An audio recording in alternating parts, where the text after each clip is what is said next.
So we are recording, and if anybody's on the line, just by staying here, you're giving us permission to record this.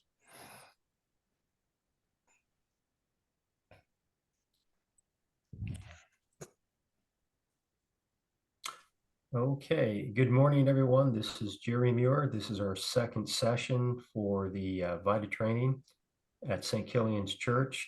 And we'll go guys, okay, there, it's starting. My name is Lily.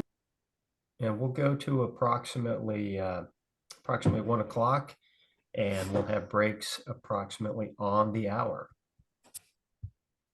And my slide gets stuck from time to time, so I'll have to unstick it here.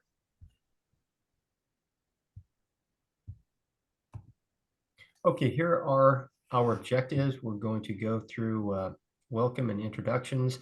We're going to talk about some of the publications and documents and instructions that you'll most likely use during the season. And that includes the publication 4012, your go-to document. And then we'll start off with a TaxSlayer Pro. TaxSlayer Pro equals the IRS Practice Lab. So we're going to go ahead and jump into the tax preparation software. And we're going to do a very simple return called the Billy Franco return.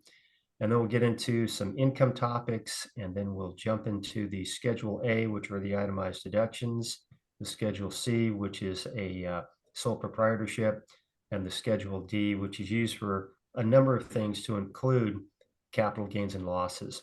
And then we'll discuss what are called the additional income and adjustments. And then we'll jump into a much more complex exercise, the wins. And the wins include the Schedule A, C, and D. Okay, that's our administration. Breaks on the hour. And this is our laundry list, or as they say in Hollywood, this is the cast of characters for the VITA program at St. Killian's. So I'll do some quick intros, and I'll turn it over to Sean, the site coordinator.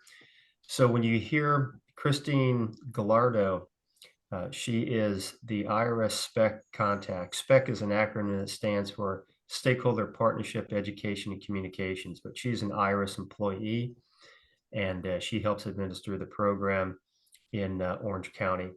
And then we have our Orange County United Way. We've worked with those folks. Two key players are Raven and Omid. You might remember if you worked in VITA last year, Omid came out, I think, once or twice. And then our St. Killian's team. I'll turn it over to Sean, our new site coordinator, and he can do some intros there. Thank you, Jerry. So welcome everybody again to our St. Killian training, and welcome back all the volunteers who keep returning to St. Killian's to help out our low-income and elderly neighbors who want help with their income taxes. So our team includes Susan Armstrong, who's the business manager of St. Killian, and they are our partner host. They provide us with a site and a whole lot of support services. Fred Ramos, who started this process 13 years ago at St. Killian and recruited lots and lots of people to help out over the years. He has stepped back a little bit this year to focus on other things, but he's still around when we need him. I am the site coordinator this year. I've been a volunteer at St. Killian's for about 4 years.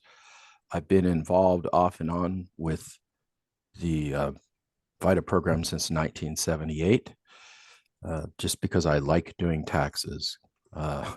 Emily Itac is our assistant site coordinator. She helped us out last year, working with Jerry. Also, Robert Armstrong, Robert Andrews. I don't see his name on here, but he is our co-assistant site coordinator this year. And they are new to the program, just 1 year involved, but they wanted to take on more roles and be a site coordinator. It's kind of a big leap to go from just starting out to running the whole thing. So we're going to help them out.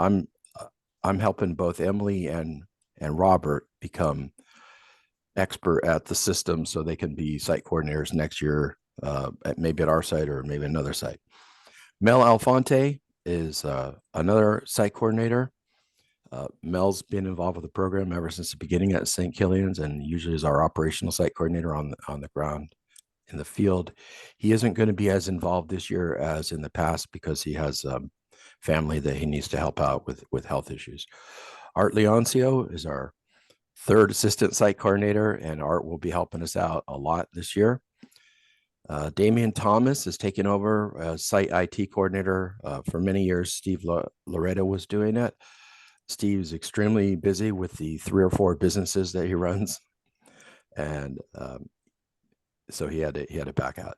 John Nagy was our training coordinator last year. He's going to be our training coordinator this year as well. And John has all these guys have lots of experience, way more experience than I do with doing taxes. They're all professionals and educated in it. I was just a nuclear engineer who liked doing taxes. Evelyn Arias is going to be our drop-off team leader. So when people are dropping off taxes and coming back to pick them up, she'll be there to help out.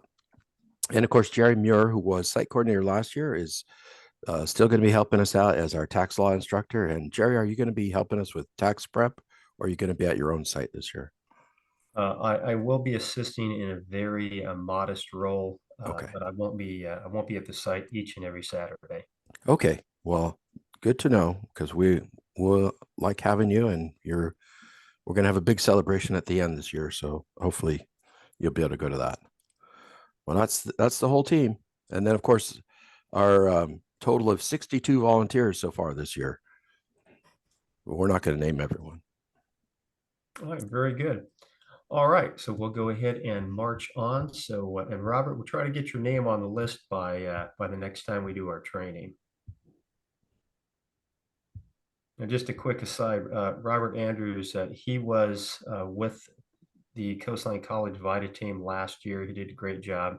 He was doing interviews, and he's also one of my students. So, okay, let's jump into some of the selected publications, and I'll just kind of remind you, these publications are publicly available, and they are free. Of course, if you want to print them out, it's your paper and your ink. But some of these things you don't need to print out. So for example, we introduced you last week to the publication 4012. If you're a new volunteer, this is one of your go-to documents. You'll probably spend the vast majority of time in the publication 4012. This document is updated every year by the IRS. It's a huge team that gets together, mostly IRS employees and then some contractors, and actually some volunteers. And then what happens is the guide is the guide is revised based on the new tax law. And then of course, IRS attorneys take a look at it and make sure it's in compliance. So again, great publication. I was involved in revising that two or three times, and it was a lot of fun. Okay, the 6744, that's the document. And I think, Sean, you'd mentioned those are also available, the 6744. Yeah, so the 4012 and the 6744 for our St. Killian volunteers, they can pick them up. If you're from a different site, you'll have to talk to your site coordinator about where to get them. Okay, very good. And so I would recommend the way to do it before you take those certifications, those tests, that you actually open up the 6744. You populate the answers with pen or pencil. And then when you take the electronic examination, you simply plug in the answers that you've looked up. And that means you know you're going to get at least 80%. You have to get 80% on each and every certification in order to move forward to the next one. Pub 17, that is not on the street right now. The old one, 2022 tax year, is available. That's also a great publication. And if you've never looked at the Pub 17 before, it actually gives you other references to IRS publications and forms, so you can go ahead and drill down. But that's also a go-to document. For that matter, in my tax practice, there's a lot of publications I use, and Pub 17 is one of them, because again, it will refer you to other IRS publications. The Form 1040 and the Form 1040 SR, you're going to get very familiar with them in the VITA program. The software only generates one. So if you're working with a couple, let's say they're both 70, then what will happen is the software will automatically generate the 1040 SR. And that is a larger font, and it's 3 pages, as opposed to the Form 1040. The base document is 2 pages. And then you might remember with the Tax Cuts and Jobs Act of 2017, this is during President Trump's administration. I can't remember who the IRS commissioner was, and who the Secretary of the Treasury was. But what had happened there is a proposal to simplify the 1040, the so-called postcard 1040. Well, back then they did simplify it. What they had to do, they had to remove a bunch of lines to simplify it. And then they created these schedules and they added those lines. So I don't know if there was simplification entirely, but there was simplification on the 1040. But the schedule 1, 2, and 3, those will auto-populate based on the entries that you make. And we're going to talk to you today about the schedule 1 in depth. The Form 1040 instructions, another good publication. And one thing that document has, it has the tax tables.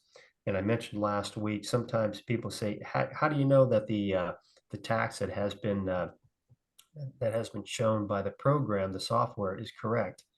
Well, you can say the software folks who did it, I'm sure they did a great job and they're perfect. Or you can say, hey, let's prove it to you.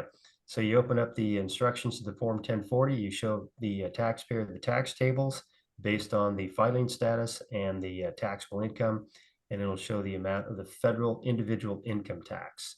And then, of course, in the VITA program, if you're new, there are different types of taxes. You have self-employment tax, you have individual income tax, there's different types of taxes. Any type of training that you do, you have to have some type of source document or documents. And so when you start to take those certifications, starting with the Volunteer Standards of Conduct, you're going to review that publication 4961.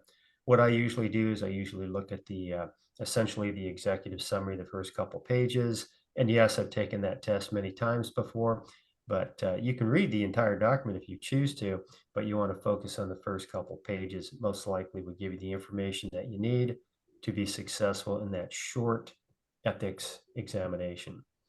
And then the intake and interview sheet, that's the 13614C. The publication 5101 takes you through it, and that's a rather detailed publication. But the important thing about the intake and interview sheet, it's basically a lead sheet that accountants use, and it will be used by each and every taxpayer. And then everybody who's preparing a return or doing quality review will also review what the taxpayer has put on that particular form. Again, the intake and interview form. And again, you get very familiar. Also keep in mind that St. Killian's, they have and most likely will have their own intake sheet, which is an addition, not a substitution, but an addition to the intake and interview sheet. And then the 13614C, that comes in, the last time I looked, well over 20 languages. Typically at St. Killian's, they'll be supplied with the English version and the Spanish version, and I think maybe the Vietnamese version. And you can get these from the IRS representative. And sometimes you just go on the IRS website, maybe you run out, you forgot to make copies, and you simply download it. It's, again, publicly available information. That 13615, that's a document, Standards of Conduct Agreement. That's the contract that once you complete your tests and certifications, you'll present that either electronically or by hand to Sean, the site coordinator, and he'll maintain copies of that. And then if you do volunteer at other sites, my recommendation is certainly call ahead, contact that site coordinator, and then when you show up to volunteer, bring a copy of your 13615, your agreement, along with some type of identification, and your site coordinator will put you to work. Another great publication, and I use this a lot, the 525, talks about taxable and non-taxable income. And as I mentioned last week, sometimes you're going to go to a tax professional. You're going to ask them, is this taxable or is it not taxable? And they're going to look at you and they're going to say, I don't know. Because the tax world, just like the legal world, the medical world, the truck driving world, it's a very, very detailed world. And so you've got to have these publications, and sometimes you got to drill down in other publications to find the answer. But typically in the VITA program, most of your answers will be located in the publication 4012. For the Schedule C, we're going to talk about the Pub 334 this morning, and that is the tax guide for small businesses, self-employed individuals. And so when you go about your day-to-day activities and It's a valid meeting. and you walk into a store that is a mom and pop, if you will, that particular publication would help them with their reporting income, reporting deductions, credits, the whole thing. It's a great publication. My paying clients, my brand new paying clients who have a small business, I recommend they take a look at that. Maybe not memorize the whole thing, but take a look at it, and it has some great information. Something that a lot of people have, they have home mortgages. And if they have a home mortgage, there are rules for deducting interest. And there's an entire IRS publication devoted to that, 936. Continuing education, if you are a tax professional, which means maybe you're a CTEC member, California Tax Education Council, or maybe you're a certified public accountant or an attorney, or maybe an enrolled agent and you want to get continuing education, you can get that through the VITA program. What happens is you can volunteer, you can be an instructor, and then Sean or one of the officials at St. Killian's VITA will confirm the hours that you've worked. And so it's a good way to get continuing education credits. And then just like the instructions to the Form 1040, California has the instructions to the Form 540. Very good publication. And again, you most likely will refer to that from time to time. And then we talked about this last week, and we'll talk about this in great detail in session 4 and/or 5. And this is the Franchise Tax Board Form 3853, which talks about healthcare exemptions and the California individual share responsibility penalty. Okay, so I guess good news. If you were anxiously awaiting the posting of the tax year 2023 software in the practice lab, it's been posted. It's available. Now, as of last night or the other day, no states are available. And so you'll have an opportunity to practice on federal and federal tax returns only for the time being. And so that's a good thing. So we will use the 2023 software this morning as we go through a couple of returns. And as I mentioned last week, if you have time, there are tutorials in the Link and Learn program. And the Link and Learn program also has practice returns with check figures. And what check figures mean is, accountants use that term, it has an answer for you. You can compare your answer to the check figures in the Link and Learn. And those practice returns, I think there's a total of about 7. You should ignore the one that has married filing separate. We do not do married filing separate in California, which means at St. Killian's, no married filing separate. And of course, when a taxpayer says, why not? Real simple. We're not trained to do it. And that means you do not want anybody to help you if they're not trained in that particular field. And then usually most taxpayers will say, okay, gotcha. But again, you can refer them out in town. Do not give an individual preparer's name. I think I mentioned last week, you can say, go to a tax society, like for example, the California Society of Tax Consultants. They have thousands of members, and you can go on that website. You can plug in a zip code, and it'll give you a laundry list of preparers that you can choose from. Okay, we'll give you a moment here to digest this, then we're going to jump into this particular return. But let's explain it first. So we've got Bill. He's single, and he lives with his mom and pays no rent. And oddly enough, at least in my experiences at St. Killian's, there's a lot of guys, some gals, but a lot of guys who are in their 30s and 40s that still live with mom for whatever reason. And so if that's the case, that simply means that they're not paying rent typically, and they're not paying any mortgage, and they're not eligible for the California renter's credit. And we're going to learn about California in sessions 4 and 5. The renter's credit for California is a non-refundable credit. Of course, you have to pay rent. In this case, Bill, he doesn't pay rent, and so he's not going to get that. So we got a W-2. He works. He grosses 50,000, and the acronym FTW is federal tax withheld. The acronym STW is state tax withheld. Typically, when you have a wage earner, and this is the general rule, they're going to have some type of federal and state tax withheld. and that'll be reflected on the W-2. And then you have a lot of people who are wage earners, not all of them, but a lot of them have health insurance paid by the employer, and that's going to be reflected on the W-2. And then a lot of people, again, not everybody, they pay into the California State Disability Insurance Program, California SDI. And what that is you pay into it, and then let's say you get sick or hurt, and you have to qualify, just like anything in life, you got to qualify. And if you qualify, then you can petition the state of California for a disability check. And that disability check is a tax-free event, both federal and state returns. And then this is something we don't worry a whole lot about, but again, our mantra is when we enter the data into the software, we're going to key it as we see it. That's the general rule. And so if you got a W-2, whether it's a piece of paper or it's on some type of electronic device, then you'll simply use that and you'll enter that data into the software. EIN stands for an employee identification number, and you're going to have both a federal and state. And this is the important thing for the EIN. I've seen this a couple of 3 or 4 times. If you transpose numbers and for some reason the reviewer doesn't catch it, then when the electronic return originator attempts to e-file that return, it will reject, which means extra work for the VITA team. So you want to get those EINs, federal and state, correct.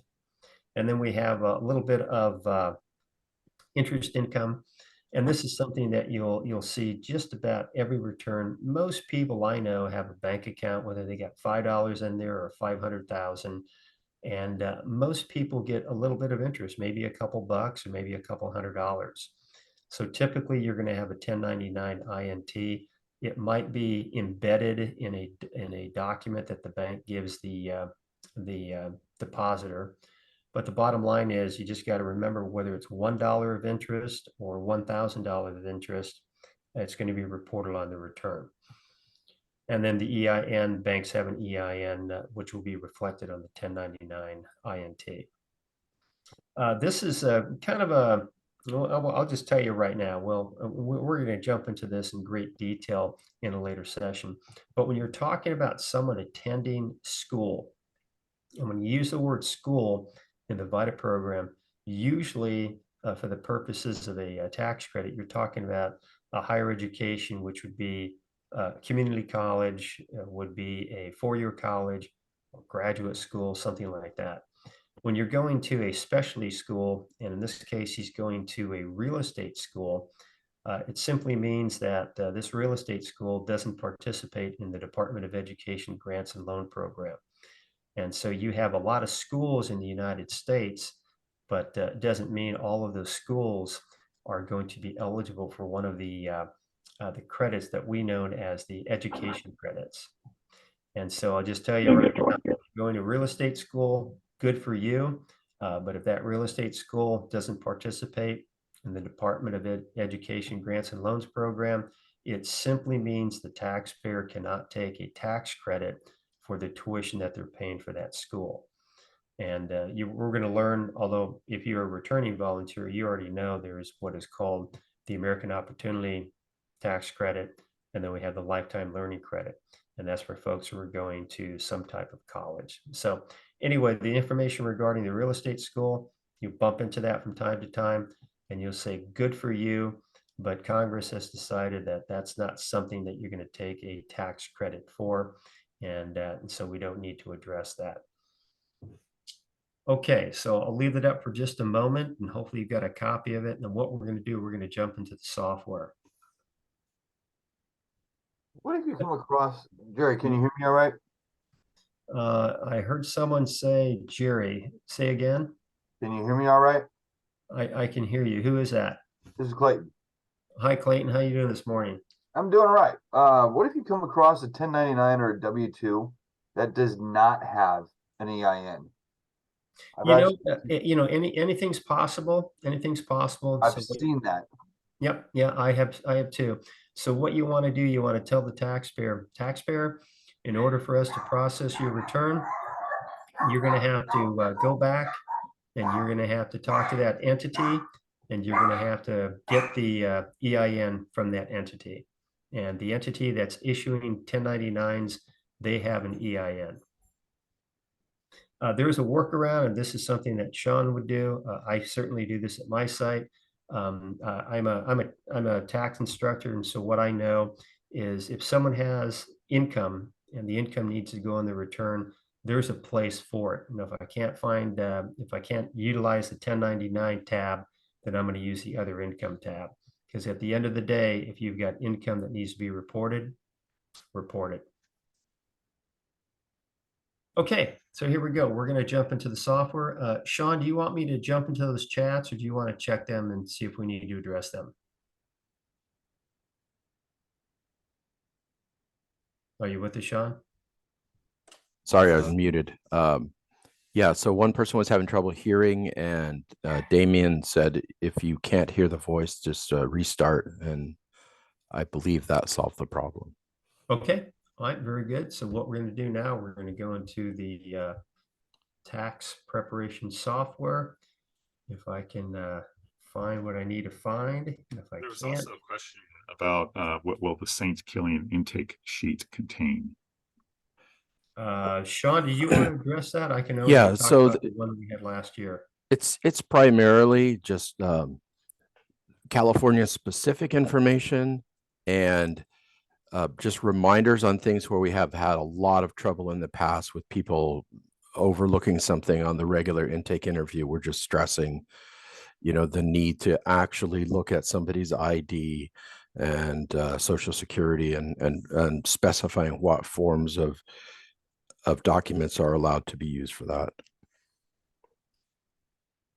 Okay, Sean, I'm going to go directly to my PowerPoint. I don't see what I need up here. I'll fix that at the break, and then we'll talk about our Bill Franco return in after the break. Okay, we're going to jump into our selected income topics. And these are things that you'll bump into, maybe not every day, but you'll certainly see it at the VITA site. So you want to have an awareness. And as you work with these topics, there's reference documents, typically the 4012. So let's talk about Social Security. So when you have a taxpayer, and you're going to have a lot of taxpayers, a lot of seniors that come in, and they're going to be Social Security recipients, which means they're receiving benefits. And most people are in the Social Security program, but not everybody. I'll give you a quick example. My boss, who worked at the IRS, she never contributed a penny into Social Security. She will not get a Social Security check. She is a federal retiree under the old retirement system, so she is ineligible for Social Security. And you're going to see people like that, and you're going to wonder why someone's sitting across from you and they're 75 and they don't have Social Security. What that means is they're ineligible. In order to get Social Security, you have to, this is the general rule, you have to contribute a total of 40 qualifying quarters of essentially contributions, which means 10 years, and then you will qualify for Social Security benefits. Of course, you have to apply for them.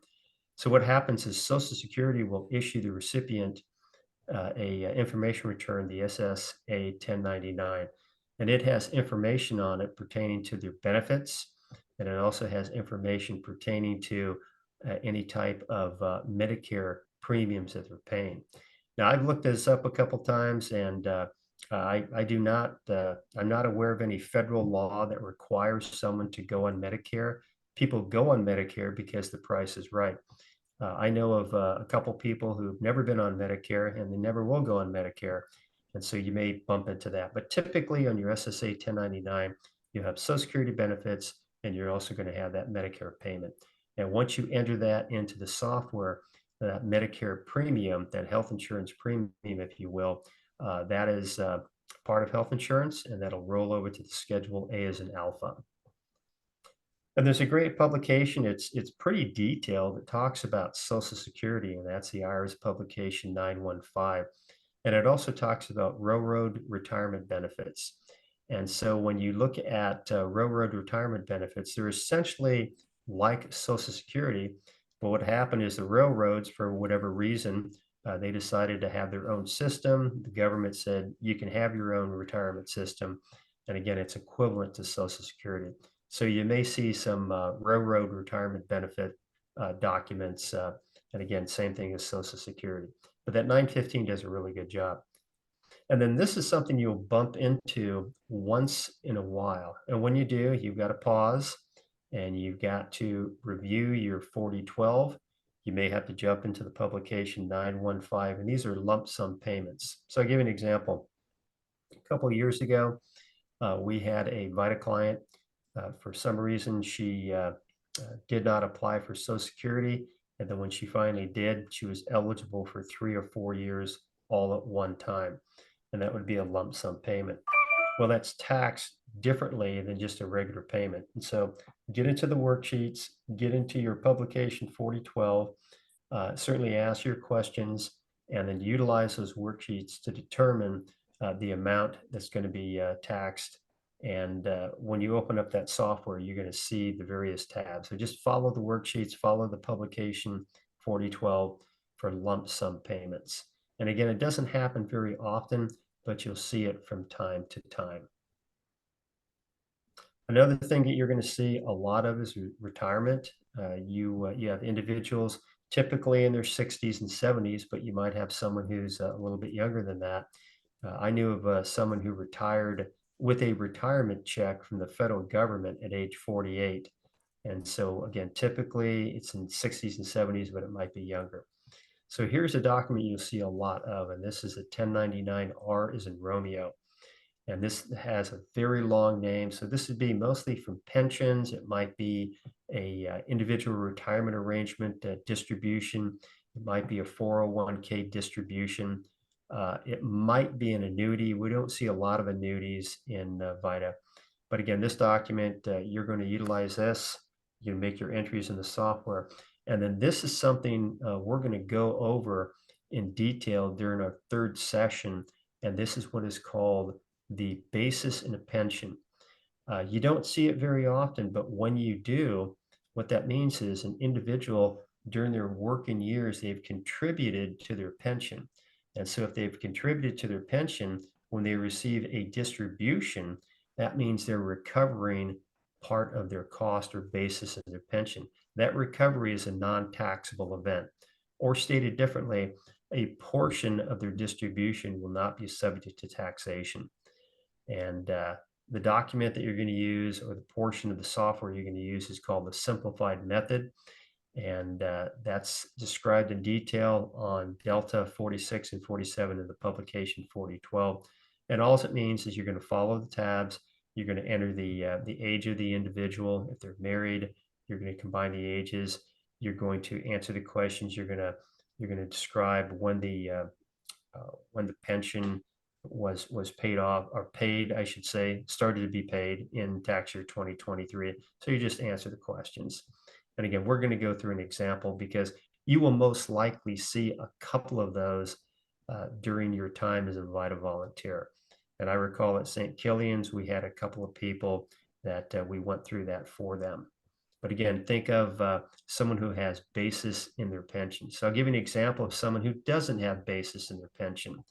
So let's say you have someone who, and again, typically we don't do military, but this is the example I use. Let's say you have someone who comes to the site and they have served 20 active years in the armed forces of the United States, and they're eligible for a pension. They don't have any basis in the pension. What they put in time, they didn't put any money in. And so their entire pension would be taxable. And then typically for your civilians, if you will, when they come to the VITA site, they typically do not have basis in their pension. But you want to ask them that, and they'll describe the pension for you. And most likely it's going to be a fully taxable event. And then something that I've seen a little bit of, not a lot at VITA sites, but it's important. I saw this one time last year at St. Killian's. These are called qualified charitable distributions. And so what that means is someone has money in some type of retirement plan, if you will. And what they decide to do, they decide to go ahead and do a trustee to charitable distribution. And so they don't take custody of the monies. They want to donate it. And when they donate it, then what happens is that's called a qualified charitable distribution, which means they're not going to report that distribution as a taxable event, nor will they take a charitable contribution on their Schedule A.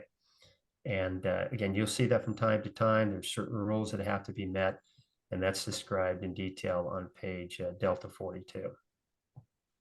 And then other income, there's many different types of other income, and we'll talk about a few of them in this session today.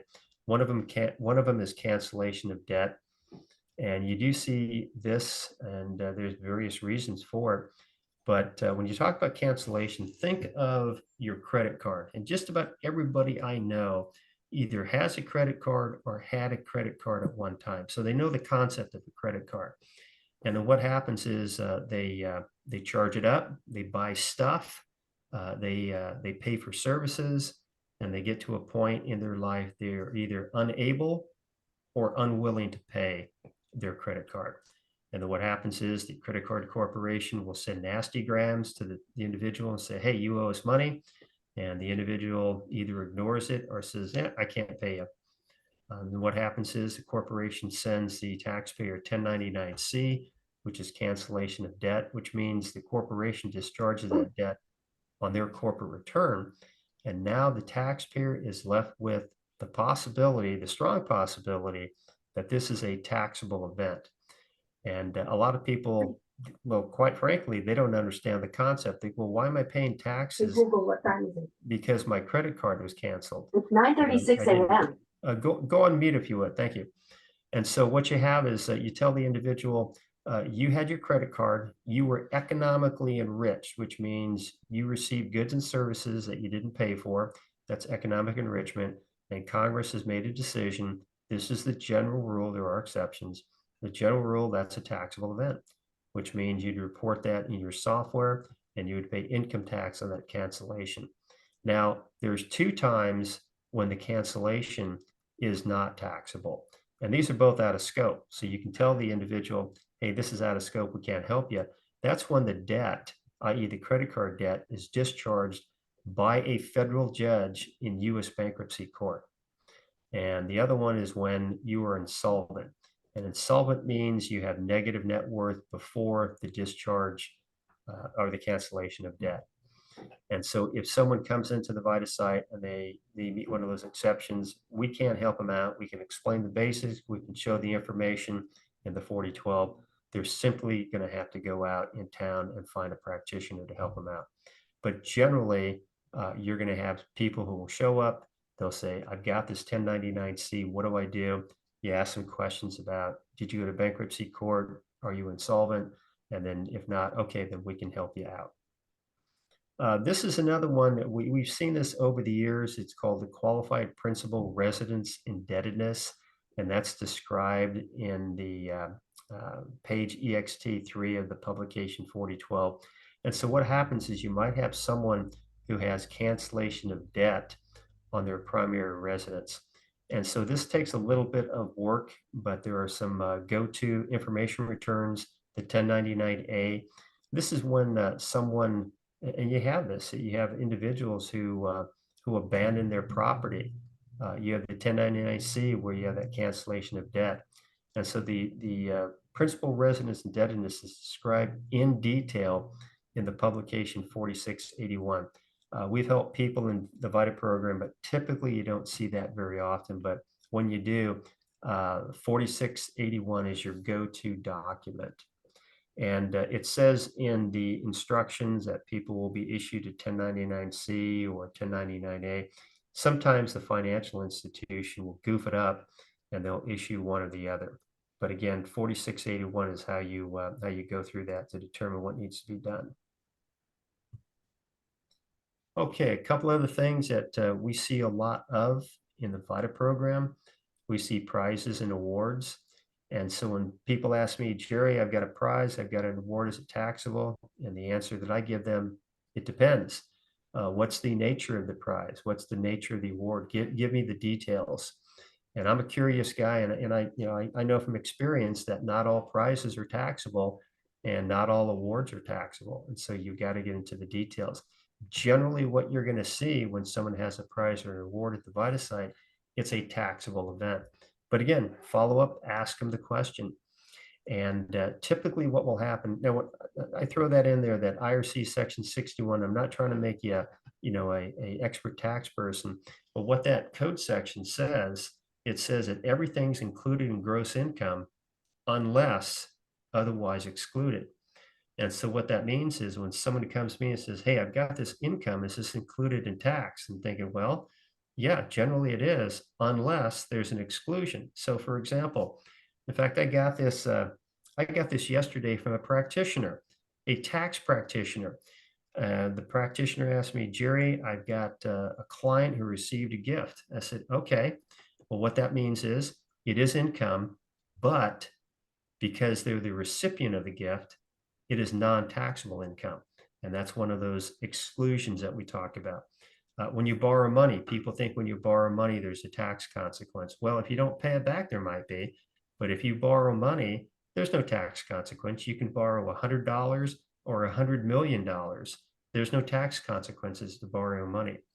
And so when you talk about various type of incomes, you got to determine, we know the general rule, everything's included, but is there an exception? And those exceptions are enumerated, they're listed for the most part in the publication 4012.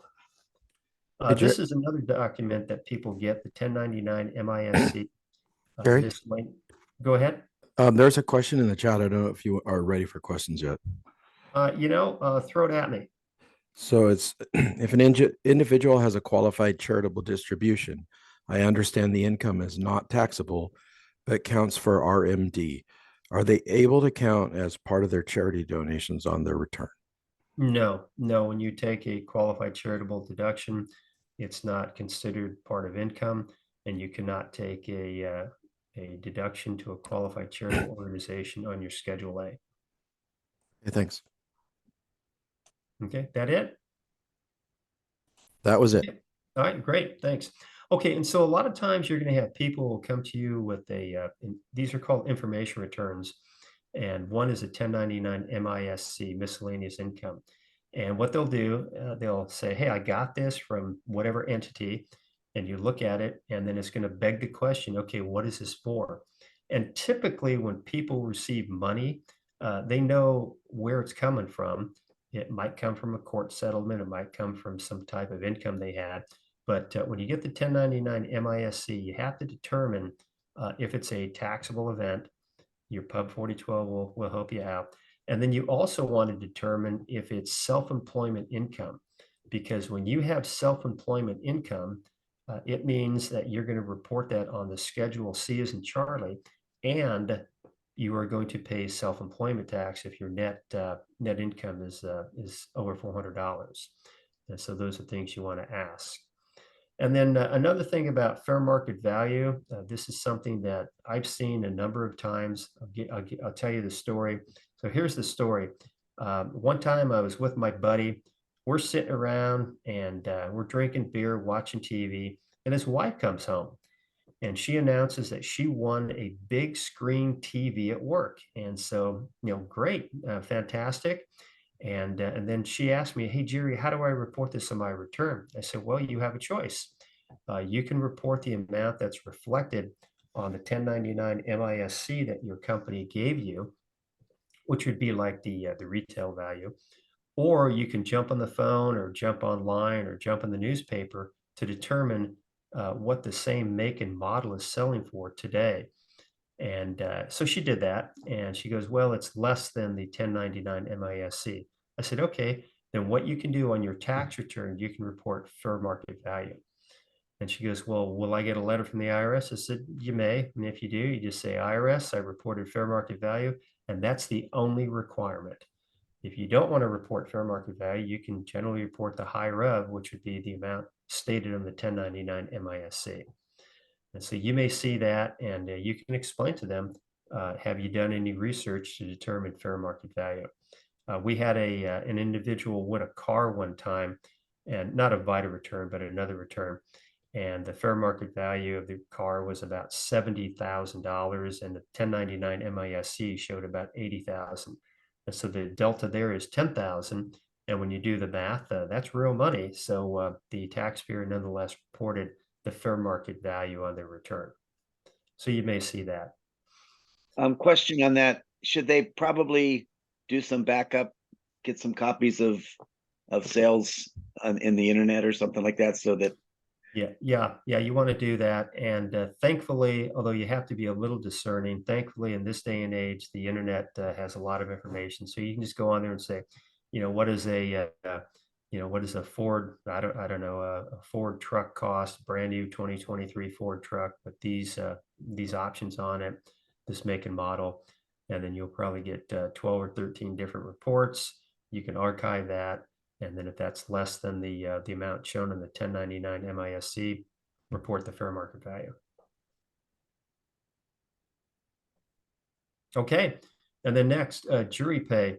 We mentioned this last week. You're going to see this from time to time. And what happens is people go to jury duty.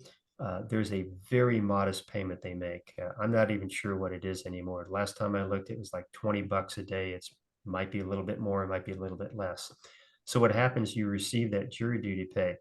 So what you'll do on your return, and we're going to show you in the software, that you're going to report that payment because that's included in your income. And then if you have to remit your jury duty pay to your employer, like for example, when I worked for the IRS, when we came back, we went to our secretary, we didn't cash the check, we gave the check to our secretaries, and then that was that. And so what that meant for federal employees, you report your payment, step number one, and then you also report an adjustment to income. So the net effect is zero.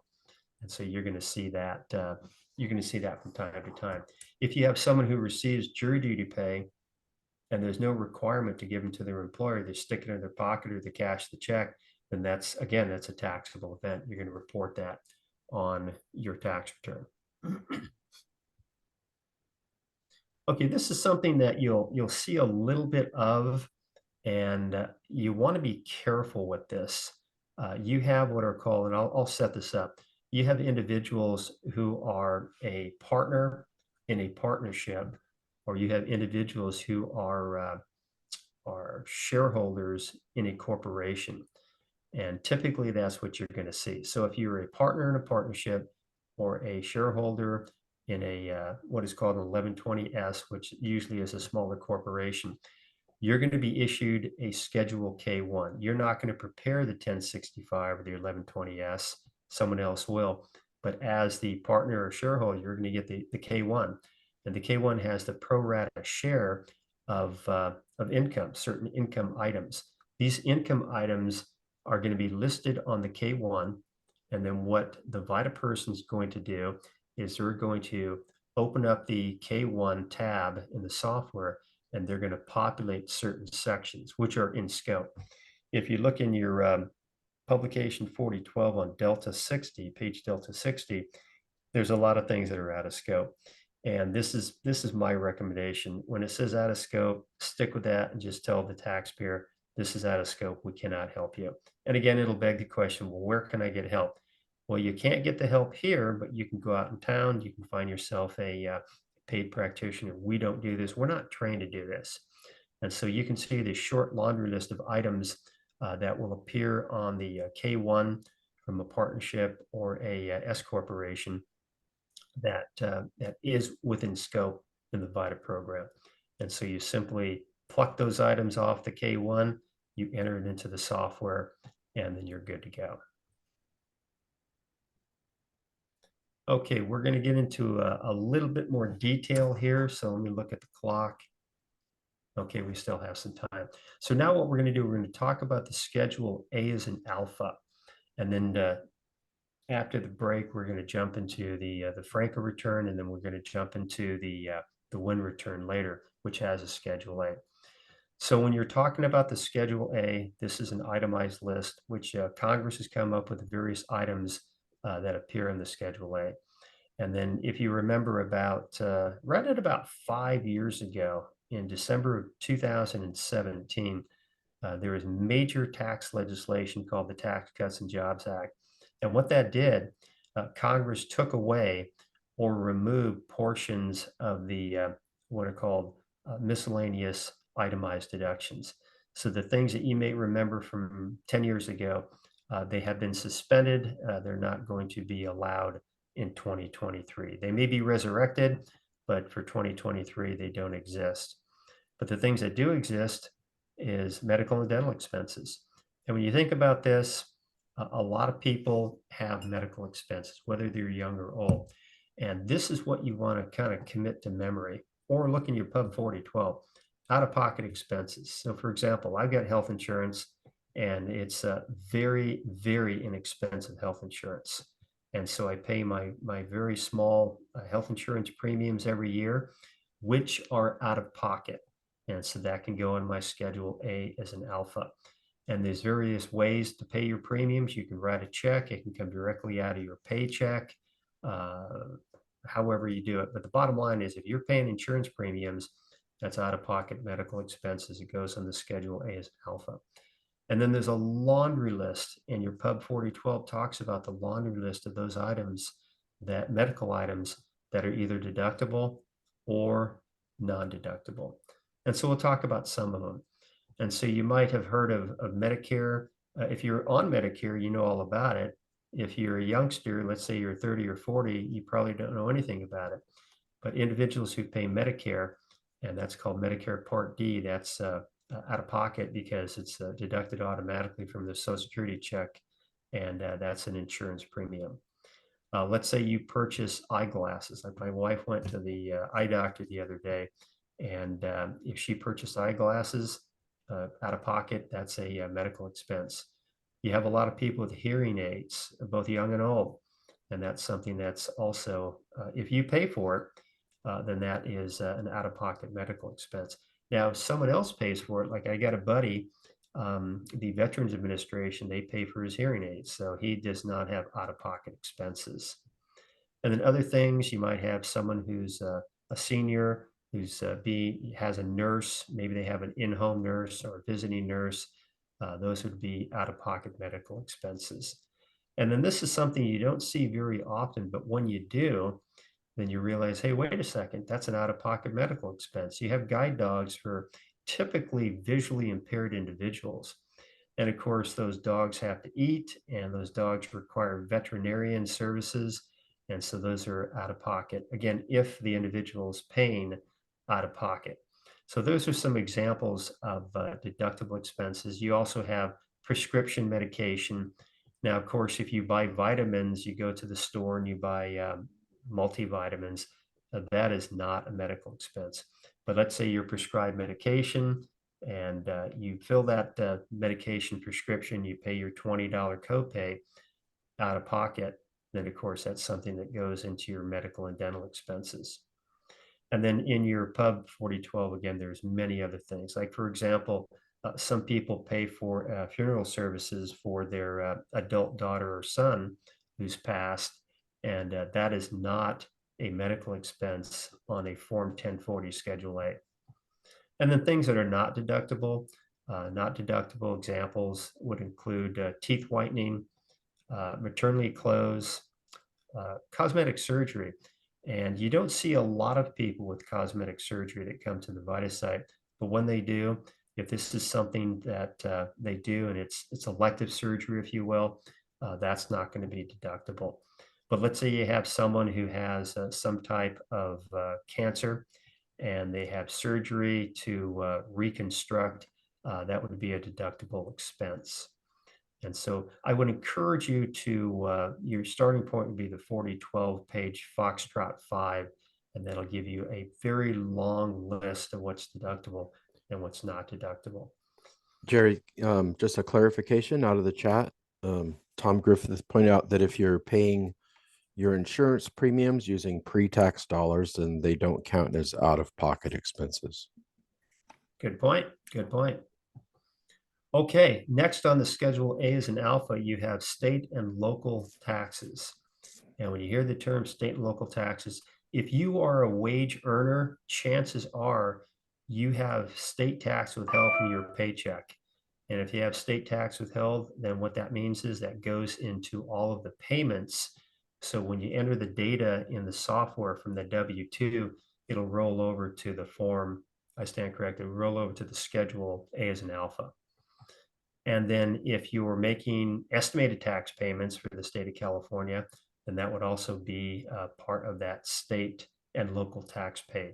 And then you might have heard this is a big thing a number of years ago. I still hear about it from time to time. When the legislation was being considered, that Tax Cuts and Jobs Act, what happened is Congress limited state and local tax paid to $10,000. And so I'll give you an example. So one of my clients, he paid like $80,000 in state income tax one year. I gave him his return. He goes, Jerry, why is there only 10,000 there? I said, oh, that's easy. Congress limited your state and local taxes to $10,000. He goes, what about the other 70,000? I said, well, that's easy too. Doesn't go anywhere. You lost it. And so that's on the schedule A as an alpha.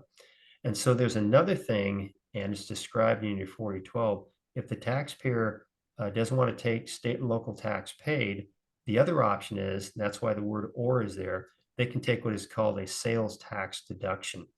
You jump in the software, you go to the various tabs, you have to determine where they live, you have to determine, I believe, marital status also, and then you can take either or, but not both. In the VITA program, usually most people take the state and local tax paid. And again, there's a $10,000 limit. And then real estate property tax, a lot of people pay that, and certainly if they own their home, and that's something they can deduct on the Schedule A. And then another thing you can deduct, of course, so you have to look at your Department of Motor Vehicle bill, and this in your textbook, your publication 4012, it talks about the ad valorem tax. And what that means is your DMV bill will say this is the amount that could be entitled to a deduction. So you want to enter that for your DMV. There's other personal property taxes, and again, that all goes on the Schedule A as an alpha under state and local taxes. And then this is a big one. Usually when individuals own their own home and they have a mortgage, typically they're going to itemize. And so we've already talked about the publication 936, which gets into the home mortgage interest deduction in a very detailed way. But typically what you're going to do, you're going to ask the client, do you have a Form 1098? Most people that have a loan from a mortgage company or a bank, they're going to be issued a 1098. And that will have certain information on it to include interest that they have paid to the mortgage company, and the mortgage company has received that interest. There may be information pertaining to mortgage insurance premiums, which are no longer deductible in 2023. There may be information on that 1098 pertaining to points. And so when think about when you got your loan for your house, chances are you paid points, and points would be fees. So for example, let's say you borrowed, make it easy for me, $1 million. You borrowed $1 million, and that was the home loan. And let's say your points were, we'll make it easy, 1%. So 1% of $1 million, if my math is right, is $10,000. And those would be points paid. And of course, you're going to pay interest on the loan also. And so those points, they can be deductible. And generally what people do, and we'll talk about it right now, generally they take the exception to the general rule. So the general rule is you amortize, and that's a Latin term for to die or to kill off. So the general rule is you're going to amortize, and I have the example down there where you paid points. You have a 30-year loan, let's say, and that means you have $100 per year you can take on the Schedule A. I have seen that maybe 2 or 3 times. Most people don't want that. They want to take the exception to the general rule. They want to deduct in full points that they paid when they got their loan. And when you see that, then you determine, do they want to take the exception or do they want to take the general rule? And then something that I've seen a lot of, reverse mortgages, and you can make an argument that they are the best thing since sliced bread. And then you can make the argument that stay away from them with a 10-foot pole. But for tax purposes, if you have a reverse mortgage, it's a loan. and you can borrow money anytime, anywhere. If somebody wants to loan you money, and there are no tax consequences to borrowing money. There are tax consequences to not paying it back. And so when someone says they have a reverse mortgage, say, okay, understood. It's a loan, and it's not part of your taxable income. Hey, Jerry, there's a question on Go ahead. state and local taxes. So Tom was asking, if you take the standard deduction for the federal, can you itemize for California? If you take the standard deduction for the federal, can you itemize for California? Yes, you can. And I think I mentioned this last week. When you think of the federal government, think of the federal government as a dog. And when you think of the state of California, it's a cat. And so it's two completely different systems. And the federal government doesn't dictate to California regarding the revenue and taxation code for California. So you'll see that. You'll see people itemize on their California return, which we're going to get into in a big way in session 4 and 5. But yes, California does have their own itemized deductions. And what that means is California doesn't conform to a lot of things that the federal government does. And that's why you'll see those differences on the California return. Hey, Jerry, on the points you're talking about, the exception, that's a one-time thing. They can only do that 1 year on the return, right? The short answer is, yeah, the short answer is yes, because let's say you got your home loan and you paid $4,000 in points, and you decide, I want to take the exception. And then what happens is you enter that into the software, and one fell swoop, you've taken the entire amount for that one tax year.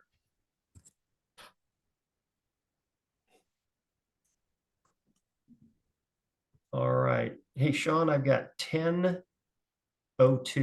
How about we take 10 minutes? Sounds good. We're going to pause the recording. Okay, we'll see you in 10 minutes. All right. And Jerry, there was a question from Barbara about reverse mortgage interest. Okay.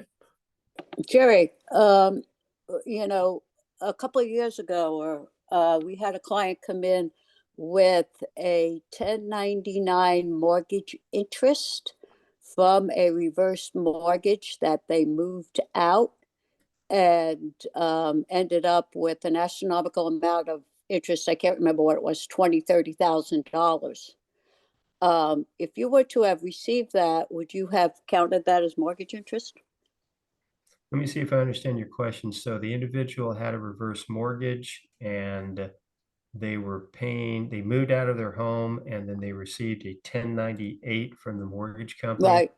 stating that they had to pay, or they paid some interest. No, that is the interest. It's the interest, when you get a reverse mortgage, it starts accruing interest. And so they're basically loaning you on the equity in your house. But there's a bunch of upfront fees, but then accrues mortgage interest. It's mortgage interest because it's secured by the house every month. When you leave that piece of property, you're required to pay that interest, or if they sell it, it's a first. It's a lien on the house, and they got a 1098-T or whatever the mortgage is, and it was like $20,000 or $30,000. So, would you consider that mortgage interest? I think that probably falls under the statement that we have here on the screen. Interest accrued is considered interest on a home equity debt and not deductible when you're talking about a reverse mortgage. I think that answers that. That It's not when it's accrued. He's asking when it's actually paid out, right? well, it's paid because Yeah, they yeah, sell the yeah, house, and then the company gets the accrued. They get the interest. They're paid. Yeah, but Barbara, what I'll do is I'll look that up regarding paid interest by the homeowner, or I guess it'd be the former homeowner, and we can tackle that. I'll make a point the next time we meet to discuss reverse mortgages regarding paid interest. well, Right, because that was the first one I've ever seen. I think it's similar to the rule though for home equity loans, where if you're taking money out using your home to back the loan, if you're not using the money to improve the house, then it's not really deductible. Yeah, what I'll do is I'll look it up. I'll get chapter and verse in the Treasury regulations, so that way when we talk about it, we are spot on. Yeah, because basically people who take reverse mortgages um, just get a monthly payment and they use it for living expenses. That's why they take a reverse mortgage. Right, and then you read about those horror stories where someone then has longevity, and then a number of years go by, and then they realize, whoops, I've outlived my reverse mortgage. Now what do I do? And they've got a huge loan on their house. So yeah, it's I mean, it's a great thing for certain people, and other people when they get a certain age, they realize it worked out for a while, but now they have to make a big decision. Right. And if they sell the house, they don't have any equity, basically. Yeah, we have a couple of clients in that situation. Yeah, yeah. So you either move in with your kids, or you move into an apartment, or assisted living, whatever the case is. Okay. Right. Yeah, I'd like to know the answer to that. Yeah, I'll look that up. I've got my notes here, and we'll address that in our next session. Okay, great. Thank you. Sure. Okay, moving on. So we left off with charitable contributions. The general rule is when you're talking about the VITA site, you're going to have individuals that have made contributions to a qualified charitable organization. And there's a laundry list in your 4012, and this publication 526 talks about the various qualified charitable organizations, how to find what a qualified charitable organization is. And then it also talks about donating your time, which is not worth anything, driving for a nonprofit, which you can take a non-cash charitable contribution. It also talks about donating property, which for the VITA program is beyond the scope.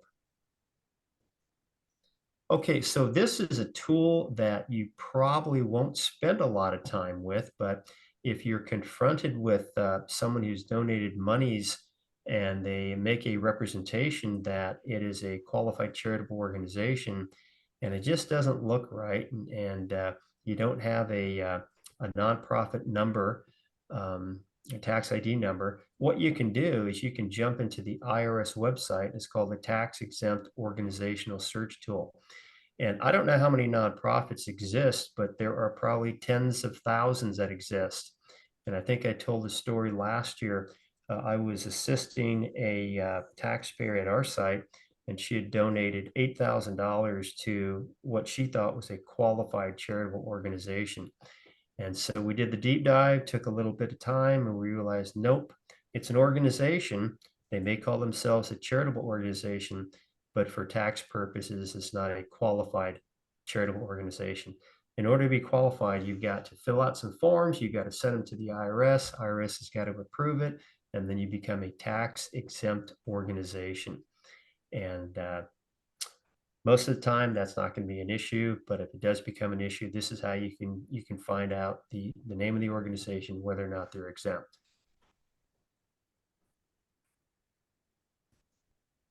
All right, Jerry, can I make, this is Barbara Harris. Can I make a statement on that? Because we have so many people that have RMDs that are taking advantage of this. And what I have seen last year is some of these brokerage accounts give them they put the money into a checking account, and then the person who's taking the RMD is writing checks to these organizations out of this checking account that's for charitable contributions. But what we found is some of the checks they wrote were for political contributions, and we told them they wouldn't qualify. But instead, we tell them you should have your brokerage account paid directly, but some of them are using this checking account and then give us a list of everyone that they wrote checks to. Yeah, that's a good point when you're talking about charitable organizations. I mean, there are certain organizations that are not exempt. So, for example, you hear these sad stories about someone who's either injured or killed in some event, and then the family says, "Hey, we're going to go ahead and set up some type of website, crowdfunding, whatever you want to call it." and monies go into an account, and people think they're donating for a good cause, which they probably are. And those donations are not included in charitable contributions because that individual who got hurt and their family are not a tax exempt organization. And political, I mean, people, I've donated to political things before, and you know, okay, you're supporting a party, but it's not a deductible expense. And so you want to drill down to, is it a qualified charitable organization? And those are the words. And yeah, that's it. So Barbie, that's a good point. If they're writing checks and it's not deductible, then it's not deductible. So Jerry, how can we assist them to determine if it is a charitable organization? Yeah, what I usually do is when I meet with either paying clients or pro bono clients or VITA clients, I say, okay, give me the list of organizations that you donated to. And then typically we'll do it face to face and we run through it. You know, there's ones that you know you don't have to question, you know, the American Red Cross, the Goodwill, the Orange County United Way. These are all charitable organizations.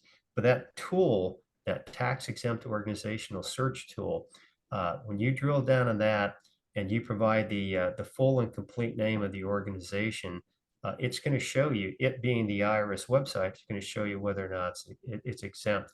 And typically when they have a tax identification number. So for example, when I donated something years ago to United Way in somewhere in Central California. They sent me a letter that said, "Dear Jerry, thank you for your donation."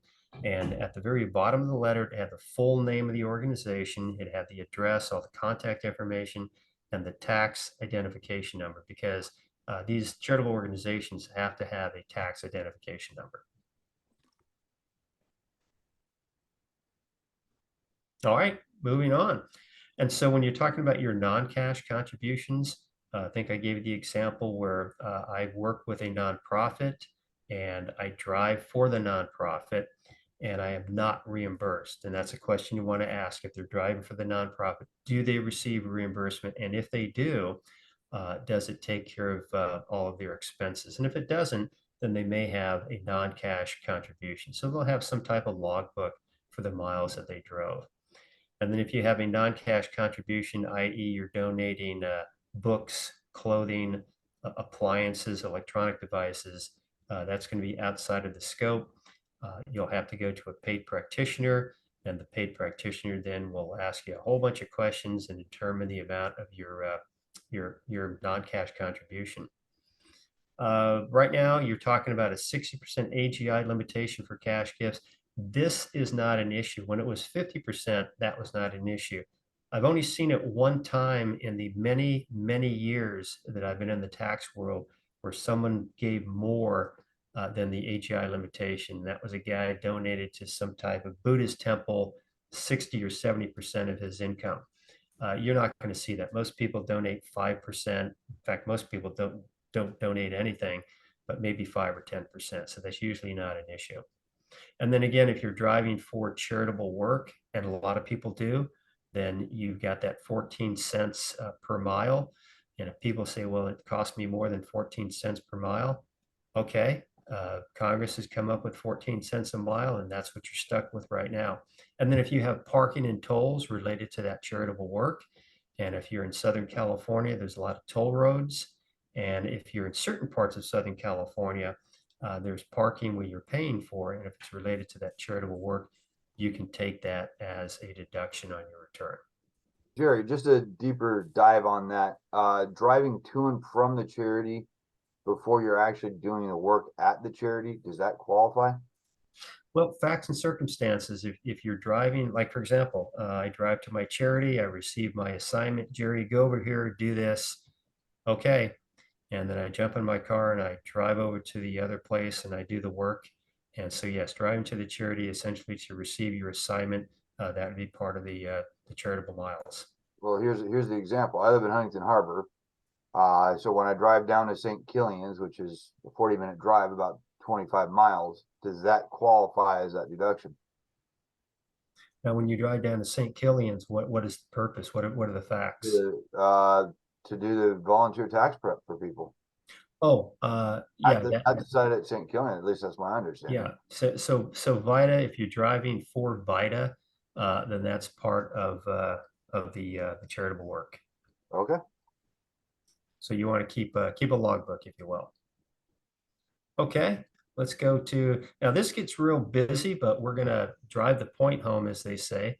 And so when you're talking about deductions, a lot of people, in fact, a lot of young people, I meet a lot of young people, young adults, they've never written a check in their life. I think they understand the concept of what a check is, but they've never written one. So it's, kind of fuzzy. But the bottom line is when you're donating, you put on your financial accounting hat, cash. What's the definition of cash? Well, it includes green dollar bills. We know them as Federal Reserve notes, coins, a direct debit from your account if you're making payments electronic, like a Zelle payment. And there are other types of negotiable instruments. And that means when you go to a bank or a financial institution, you have a piece of paper. Most of the time it's called a check, but there's other types of negotiable instruments. So when you write a negotiable instrument, that's considered a charitable contribution if it goes to a qualified charitable organization. And then most churches and houses of worship, they're going to be part of charitable donations. And then like you'll see certain churches where the pastor, or maybe they have a name for themselves. They want nothing to do with the federal government. They want nothing to do with the state government. And yet they hold themselves out as a church. Well, they can do that. That's, it's part of America. You can do whatever you want, as far as you can say, I'm this, and you can take monies, but you're not a qualified charitable organization. You're not designated as a nonprofit. And so that is not a charitable contribution. Even though a person looks like a pastor, the building they work in looks like a church, again, they're not a designated nonprofit. And then you have other examples where you're donating money to certain nonprofit schools and hospitals and volunteer type fire departments. And then you've got what we know, most people know these names, the United Way, they're all over the country. The American Red Cross, they've got chapters all over the country. Salvation Army, they're all over. And Goodwill, they're all over. So those are charities. I threw this in. This happened to me one time. I was overseas. I was asked for a contribution. I only had euros on me. And so I donated euros, did the conversion, said, okay, that's the dollar amount I'm going to report on my US tax return. And then other examples, haven't seen this very often. I'm sure it happens. If you look at your form, instructions to the form 1040, there's a little blurb about donating money to the federal government to reduce the public debt. I guess people do that, and you can take a deduction on your tax return. Charitable travel, that's included. You've got, if you go to a convention, you're unreimbursed, that's also a deduction. Student expenses for an exchange student, there's a deduction, there's a limit. And then sometimes you have foster parents. I haven't seen that very often either, but that's a deduction, again, if it's connected to a charitable organization. And then we talked about the qualified charitable deduction. Again, you're typically, what you're doing, you're instructing your trustee to make payments to charitable organizations, and what they're supposed to do, they're supposed to adhere to your instructions. And if they do, that's not a taxable event. And then the contributions to the charity are not deducted on your Schedule A. And so those are some examples of charitable contributions. So let's run through a few things. You'll see this, I see this a lot, both in the VITA sites and also my paying practice. Individuals who, out of the goodness of their heart, and my sister's one of them, she prepares meals with some other people, and they go down to a portion in Los Angeles and they hand out food to homeless people. And I told her, hey sis, that's great, but you're not going to be able to get a deduction on that, because that's not connected to a charitable organization. Political organizations, of course, you have your two major political parties in the United States, but there are many different types of political organizations. And if you're donating money to them, that's not a deduction. If you're giving money for people who are running for office, that's not a deduction. And then you hear things called social clubs. There are many different types of social clubs, and if you're donating money, that's not going to be deducted. Homeowners associations, a lot of people think that that's a charitable contribution. Well, no, it's not. If you live in a house and it's your personal residence and you're paying homeowners association dues, it's not a deductible expense as a charity. It's not deducted on your Schedule A. If you have a rental property and you're paying homeowners association dues on your rental property that you're renting out to a tenant, then that's an ordinary necessary expense. This is something that you have to kind of bifurcate it, if you will. There's different types of fraternal organizations, moose, eagle, elks. I guess they're all animal related. And so if you pay your dues, like I'm a member of the Elks, I pay, I don't know, 150, 175 bucks a year. That is not a deductible item for charitable contributions. If I wrote a check to the National Elks Foundation, that is a charitable organization, I can take a deduction on my Schedule A. When you're playing, and this usually is churches, community centers, you're playing bingo, you buy a raffle ticket. The general rule, there's certain exceptions, that's not going to be a deduction. If you donate blood or plasma, that's not something you can take a deduction for. If you drive to the hospital for donating blood, then of course you can take your medical miles there. I remember when I was a youngster, and I did this more than once, I would donate plasma. That's the term they use, donating plasma. Well, what they would do is they would take my plasma, they would compensate me, and so that was taxable income. But if you're just donating plasma, then you're not going to be able to take a deduction for that. And then if you're donating your services, like for example, I donate my services to a nonprofit, and I'm on their audit committee, and so I do accounting work, and my services may be valuable to me, but to the organization, they're not worth anything, and so I can't impute $200 an hour and take that deduction on my Schedule A. Oh, Sean, any questions about charitable contributions to qualified charitable organizations?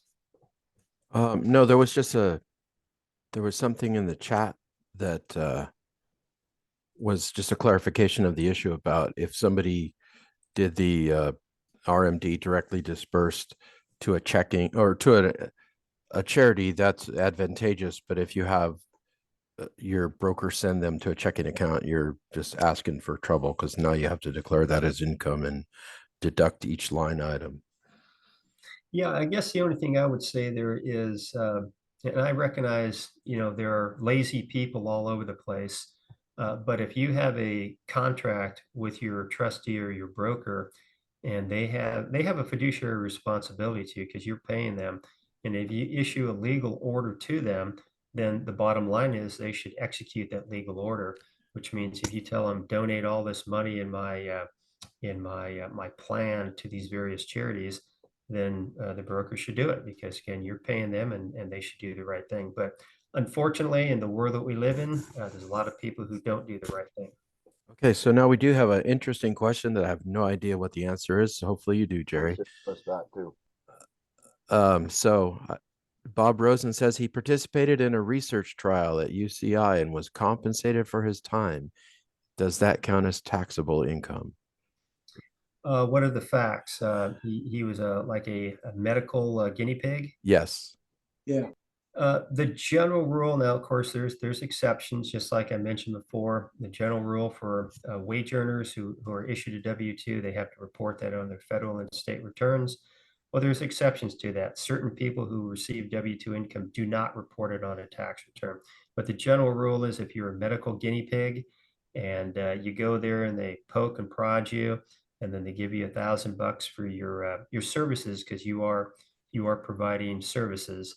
That is a taxable event.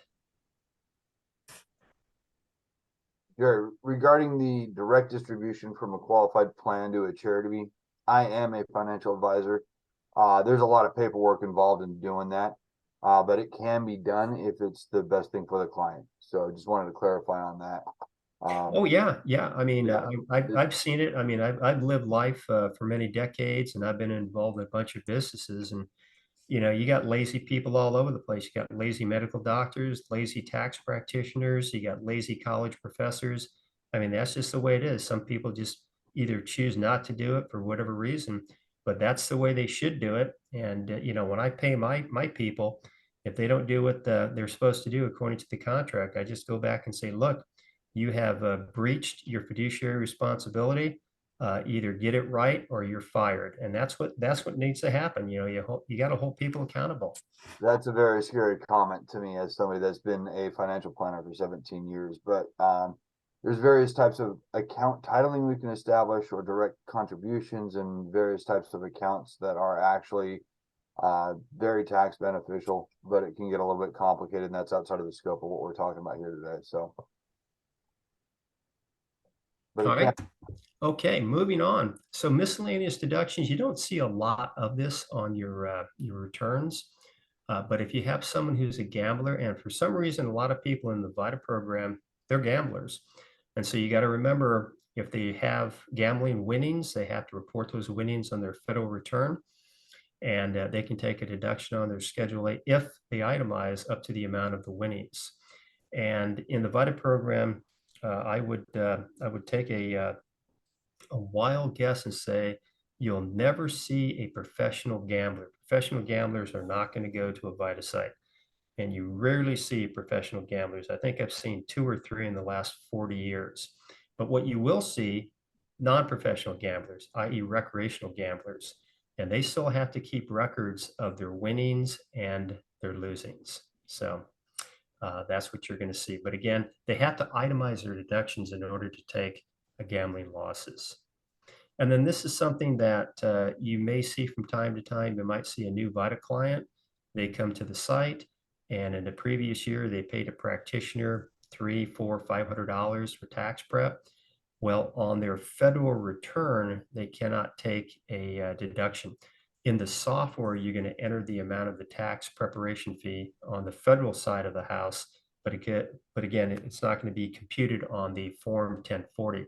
But what happens, it'll roll over for this particular software, the TaxSlayer Pro program, to the itemized deductions on the California Form 540.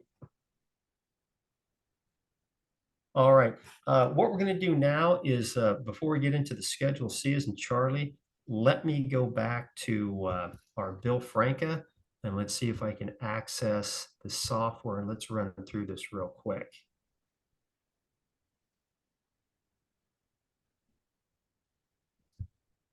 All right, and then Sean, if you can keep me honest and let me know if you can see. Yeah, we see Lincoln Learn. IRS. Yep, Lincoln Learn's up there. Okay, great. Okay, so most of you, if you have been in the VITA program for a year or so, you're familiar with this website. This is where you go to certify. It also has a description of the various modules that you can certify at. In the VITA program for St. Killian's, it's going to be the volunteer standards of conduct. It's going to be the intake interview, and then the basic and the advanced. If you work at the Coastline College website with me, you'll also be certified on the military module, and we do prepare Schedule E's as an echo for individuals who have rental property. And then I know we had a student last week who was at Cal State Fullerton, and they have individuals who certify on the foreign student and scholar module, and maybe even the international module. So those are the various modules. So let's get into our software. This should look familiar to you. Again, we have the certification paths up here. I checked last night, and the tax year 2023 certification is not yet posted. And then kind of a reminder from last week, before you take any certification, obviously you want to have resources that you review and you study, and you can get your information pertaining to your basic and your advanced certification when you click here. You review the contents of the course. Okay, so here's your tax software and practice lab, also known AKA TaxSlayer Pro. We're going to open that up, and the password is Train Pro Web, and that's all uppercase, all one word. And then go ahead and put in my password. And again, you have to register to use the software. And as I mentioned last week, when you register, the IRS contractor is going to collect information. They're going to provide it to the IRS. And you're not going to get a call to buy insurance. You're not going to get a call to buy shampoo. It's all for the purposes of usually surveys. So you might be familiar with this. I remember one time years ago, I hadn't opened up the site for many, many months, and I actually forgot where to go to utilize the software. So just remember the big blue tab, go to the practice area. And then you can see on this screen, this looks very similar to the software that you'll be using in late January and early February. And so what you want to do, you want to come up into the upper right-hand corner and you want to change your tax year. And if you're helping someone, you can help someone with 2022. And Sean, I'm thinking you're probably even going to go back maybe to 2021 or 2020. I'm not sure. We but can you- e-file 2022, 2021, and you can go all the way back to 2018, but it's going to be paper file. There you go. There you go. So you can go back a few years. But for the purposes of the practice lab, you've got two choices, 2023 and 2022. So we'll open up 2023. And I've already entered this. And so what we're going to do is we're going to just jump into the software for Bill Franca.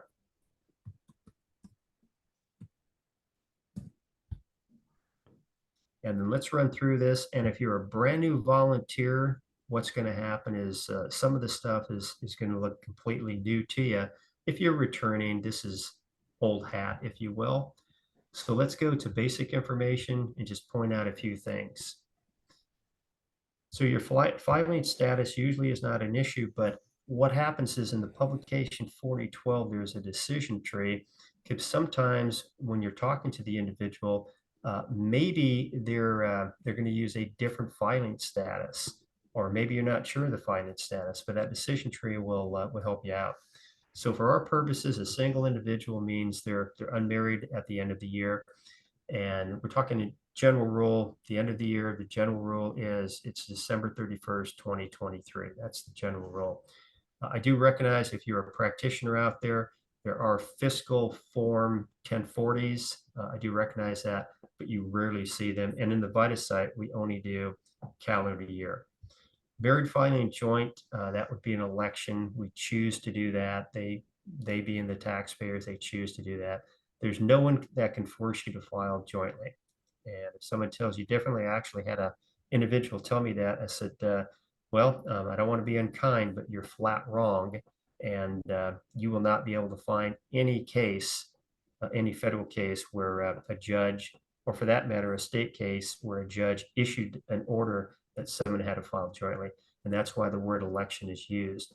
And also when you file jointly, there's a term called several and joint liability, which you're on the hook individually for the tax, the entire tax, or you're on the hook as a couple. We don't need married filing separate. Head of household is something you're going to see a lot in the VITA program, because you're going to have single individuals or individuals who are unmarried for tax purposes, are considered unmarried for tax purposes, and they have a minor child. And then a lot of people, they're qualifying surviving spouses, and that particular one used to be called a qualifying widower. And what happens is after the year of death, 2 years for 2 tax years, the individual, if they meet requirements, they can file qualifying surviving spouse. So our taxpayer is single. We're going to hit continue. We populated his name. And again, you want to make sure you're using that name from the Social Security card, because what happens when the return is electronically filed, the Social Security database is queried, and there has to be a correct name, there has to be a correct Social Security number, and there has to be a correct date of birth. Most people know their correct name. Most people know their Social Security number, and just about everybody I know knows their date of birth. Okay, we're going to put in an occupation. This lottery list down here, typically what you're going to be using it for is maybe somebody wants to contribute $3 to the presidential election campaign fund. That $3 essentially is an order by the taxpayer to the federal government to separate or segregate monies for this fund. And then, of course, if you qualify, then you can tap that fund if you're running for president. Blind, you might have, I've had a couple blind taxpayers, and this is the tax definition of blindness. And then you have decedents, usually adult children, and the mother or the father is claiming the refund for the decedent. And then sometimes you might have a taxpayer who's going to some type of college. We already talked about cryptocurrency, and for the purposes of the VITA program, if you purchase cryptocurrency, we can help you out. If you sell cryptocurrency, we don't do that in the VITA program. That's beyond the scope. Addresses, usually not an issue for the address. This is something that I mentioned because this happens all the time. Somebody files a return and then they move. And when you move, usually you tell your family, usually you tell your friends that you've moved.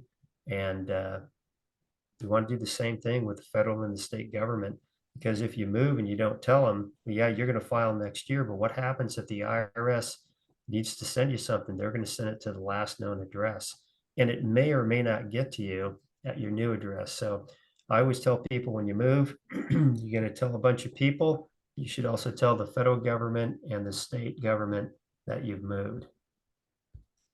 We only do the state of California in the VITA program, and you're going to have people say, "Hey, come on, you know, I moved to California, but I do have my obligation to the state of New York and obligation to Arizona." You just tell them, "We don't do multi-states. We're not trained to do that. So just California and the federal return."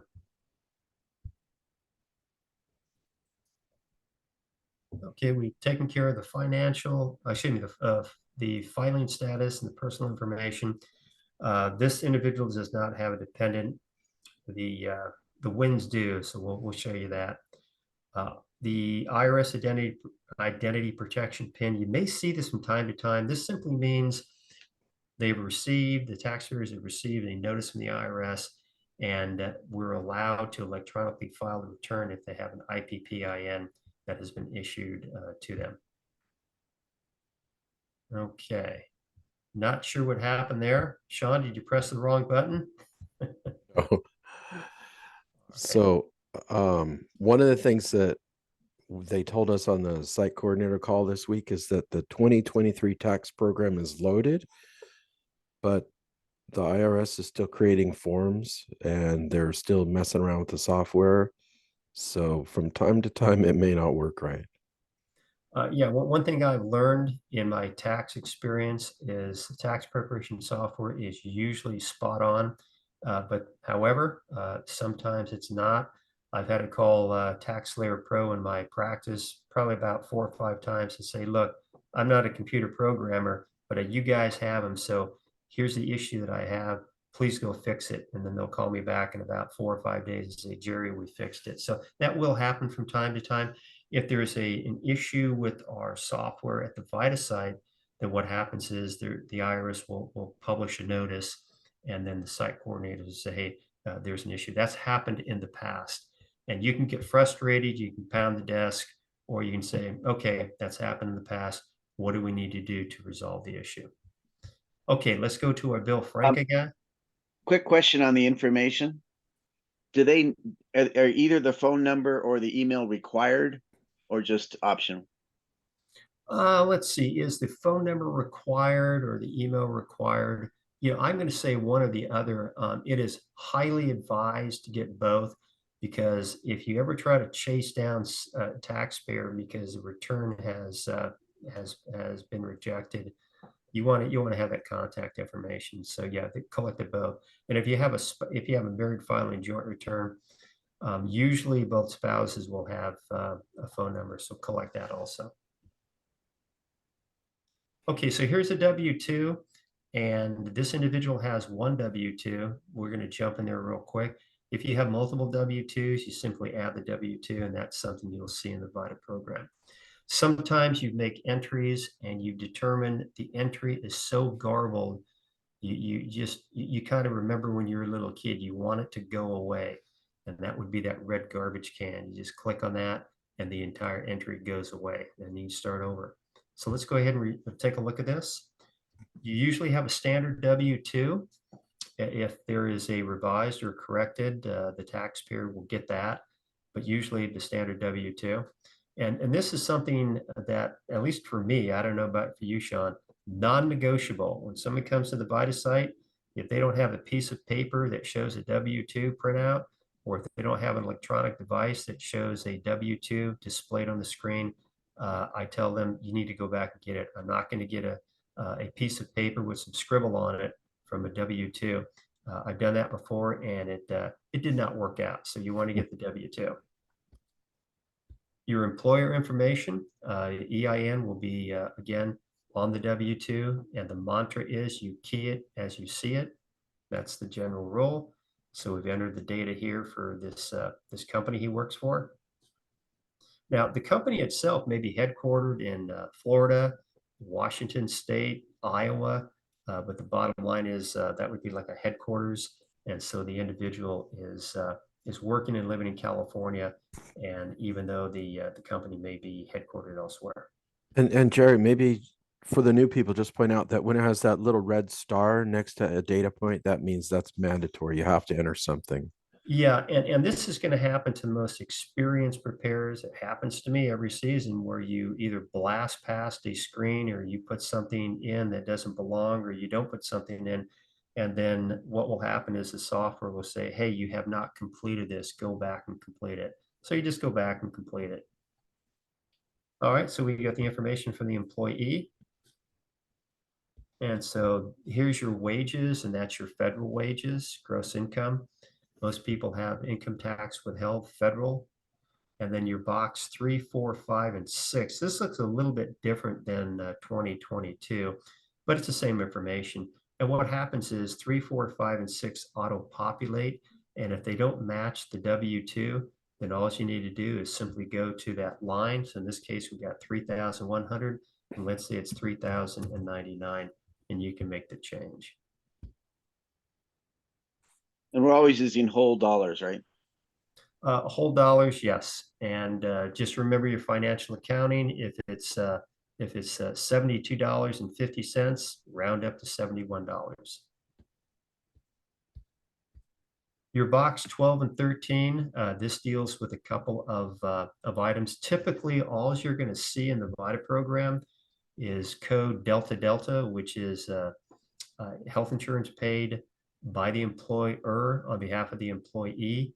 Or you might see D as in Delta, which is deferred compensation, and that could be a 401k, it could be a 403b, it could be a 414, it could be a 457, different types of deferred compensation. And if you ask me right now, Jerry, what's code E? My answer to you is, I don't know, I'd have to look it up. All of these other codes are listed in the publication 4012 and also on the back of the form W-2, and there's a whole bunch of them. If you're part of my group, the Q amount, that's the information that you'll have on military W-2s. But again, Delta and Delta Delta are the ones typically you're going to be dealing with. So in this case, we've got Delta Delta for the taxpayer, which means the employer paid $12,000 for the health insurance premiums. And then I think that's all we had on this one. Yeah, that's all we had on this one. A lot of times you're going to have individuals who have a retirement plan at work. And if that's the case, again, key it as you see it. Box 14, this is that state disability insurance program. Not everybody pays it. A lot of people do. And if they pay it, what that means is the employer withholds it, i.e. the premium. The employer remits it to the state of California. And then when the employee becomes sick or injured and they qualify, they can get that state disability insurance payment. So you're going to see this a lot with expectant mothers. The expectant mother goes to the doctor. Doctor says, hey, time to stop working. We don't want to jeopardize you or the baby. And then what happens is the expectant mother typically qualifies for disability payments, goes on disability for a period of time. And then down here, California is the only state we're going to do. You're going to enter that state ID number, which is going to be on the W-2. And then typically, as I mentioned before, your state wages are going to be the same as your federal wages. And I think I gave you the exception last week. At one point, I was working and living in Cuba, and I had an obligation to the federal government. I had to report all my income. State of California, I didn't have to report anything. So that would be one of those exceptions, but typically it's going to be the same. And then your state income tax, that's the amount withheld by the employer, remitted to the state of California. And then when you enter this data here in box 17, that rolls over to the Schedule A on the federal return. And it also rolls over to the California return for state income tax withheld. 18, 19, and 20, this is the way I do business. If there's any information populated in there regarding state disability insurance, I already put it in the box up above. 18, 19, and 20, we don't use it in the California VITA program.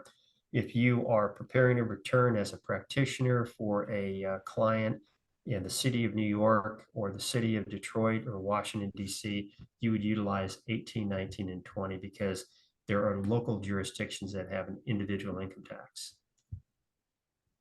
Okay, we'll hit continue. And so there's your dashboard. And over on your, for the new volunteers, over on the left-hand, I stand corrected, the right-hand side, this gives you a summary, adjusted gross income, and then that's green font. And what that means is that's a refund right now from the federal government. If you have black font, that would be an amount that's owed. Okay, so we're done with that. We're going to go to the interest. And this is the third tab. And we go to interest income. Here's our dashboard, interest income received by the taxpayer. And again, typically they're going to get a 1099 INT. If they don't, you're still going to ask them. It's on the intake sheet. Did you receive any interest income? And if they go, yes, I received $1, that's going to be reported. So we open it up, we list the name of the financial institution. There's going to be an EIN on the 1099. And you're going to have an address, which I populated, and then you're going to list that interest income. Sometimes you'll have an individual who signs up for a certificate of deposit, and they have a contract with the bank. They break the contract, they being the taxpayer, and there's going to be an early withdrawal penalty, and that'll be on the 1099 INT. You can populate that.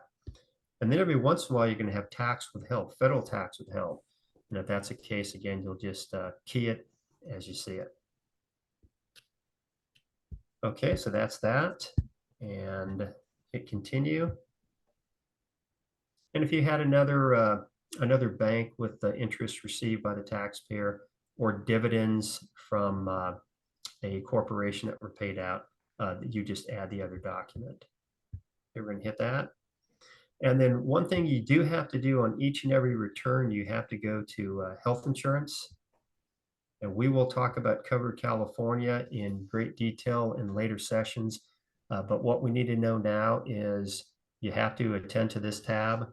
There's different ways to obtain health insurance. Like, for example, I think I told you last week, I had health insurance that I was paying, I think it's like $14,000 a year. And I think, wow, that's too much. I don't want to pay that. So I picked another plan. I got a super cheap plan, which is good insurance for me. And so I have health insurance. And so I indicate on my return, no, because I'm not in the Affordable Care Act as far as Covered California.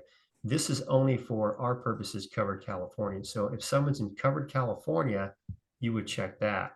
And what that means is they're issued a 1095 alpha and they have subsidized health insurance, and you have to file a return for them, both a federal and state, if they're in Covered California.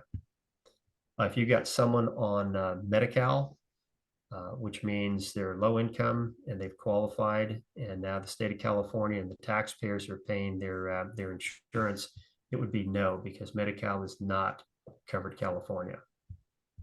Okay, we hit that. And we're going to generate a return. again, the state returns, and as Sean said, this is a work in progress. You're going to see things added to the program as the weeks progress.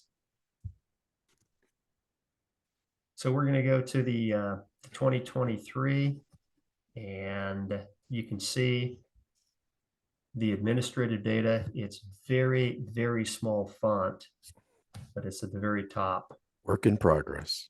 It's a work in progress, yeah. And this individual single, this thing is so garbled. So I'll just point out a couple things. I'll point out that item that you can barely see it, $50,000 is reported. And kind of like I mentioned before, if the individual has some type of income that's considered taxable income, you're going to find a place on the return to report it. And if it's a self-employment income, you have to make sure that self-employment tax is asserted against it. So that's really the only thing you can probably see that makes any sense. And then, of course, we have the standard deduction for this taxpayer. If you go over to the left-hand side of the return, you're going to see the standard deduction. This is for most people. If you're 70 years old, you're going to get an additional amount to your standard deduction because of your age. And if you're blind, you get yet another additional amount. But these are for most people, the standard deductions. And again, a lot of people, they get confused. They go, well, why can't I get itemized deductions? Well, you can, but what that means is your itemized deductions generally have to be greater than your standard deduction. That's why I don't know if that's a preposition, but I know the word or is a word. And so it's either standard deduction or itemized deduction, but not both. It's a conjunction. Sean, hey Jerry. Yeah, go ahead. Just want to make a point about you were mentioning people who come in without a W-2, or sometimes the taxpayer has interest income, but they don't have the 1099 INT. And during the intake interview, we need to be aware, in the old days, everybody just mailed you all those papers and they showed up in your mailbox automatically. But many institutions are trying to save money on postage. They just put it in a PDF version somewhere on their website, and you have to go look for it and get it. That's true. Yeah, that's true. And it is frustrating. I've had individuals who told me they had to pay a modest fee to get their W-2, which I thought was kind of strange. But again, at the end of the day, when it comes to a W-2, at my site, I will not prepare a return unless you give me a piece of paper or show me an electronic document on an electronic device that has a W-2 on it. That's the only way I'm going to do business. I'm not going to have a scratchy piece of paper where someone scratched something out and because they looked at a website, I'm not going to do it. I've done that before and I got burned. I'm not going to do it. Two questions on interest income from banks. One is, if the interest is less than $1, do you have to report it? The short answer is you go back to your financial accounting. If it's 50 cents or more, then you round up to $1 and that's reported.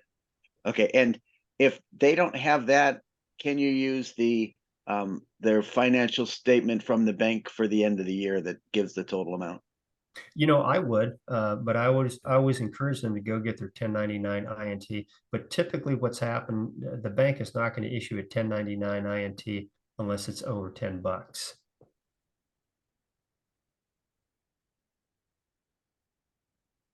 All right, Sean, any other questions? I think we're going to leave this. This is so garbled that's not even worth showing anymore. You could try generating a PDF, but we can do that later.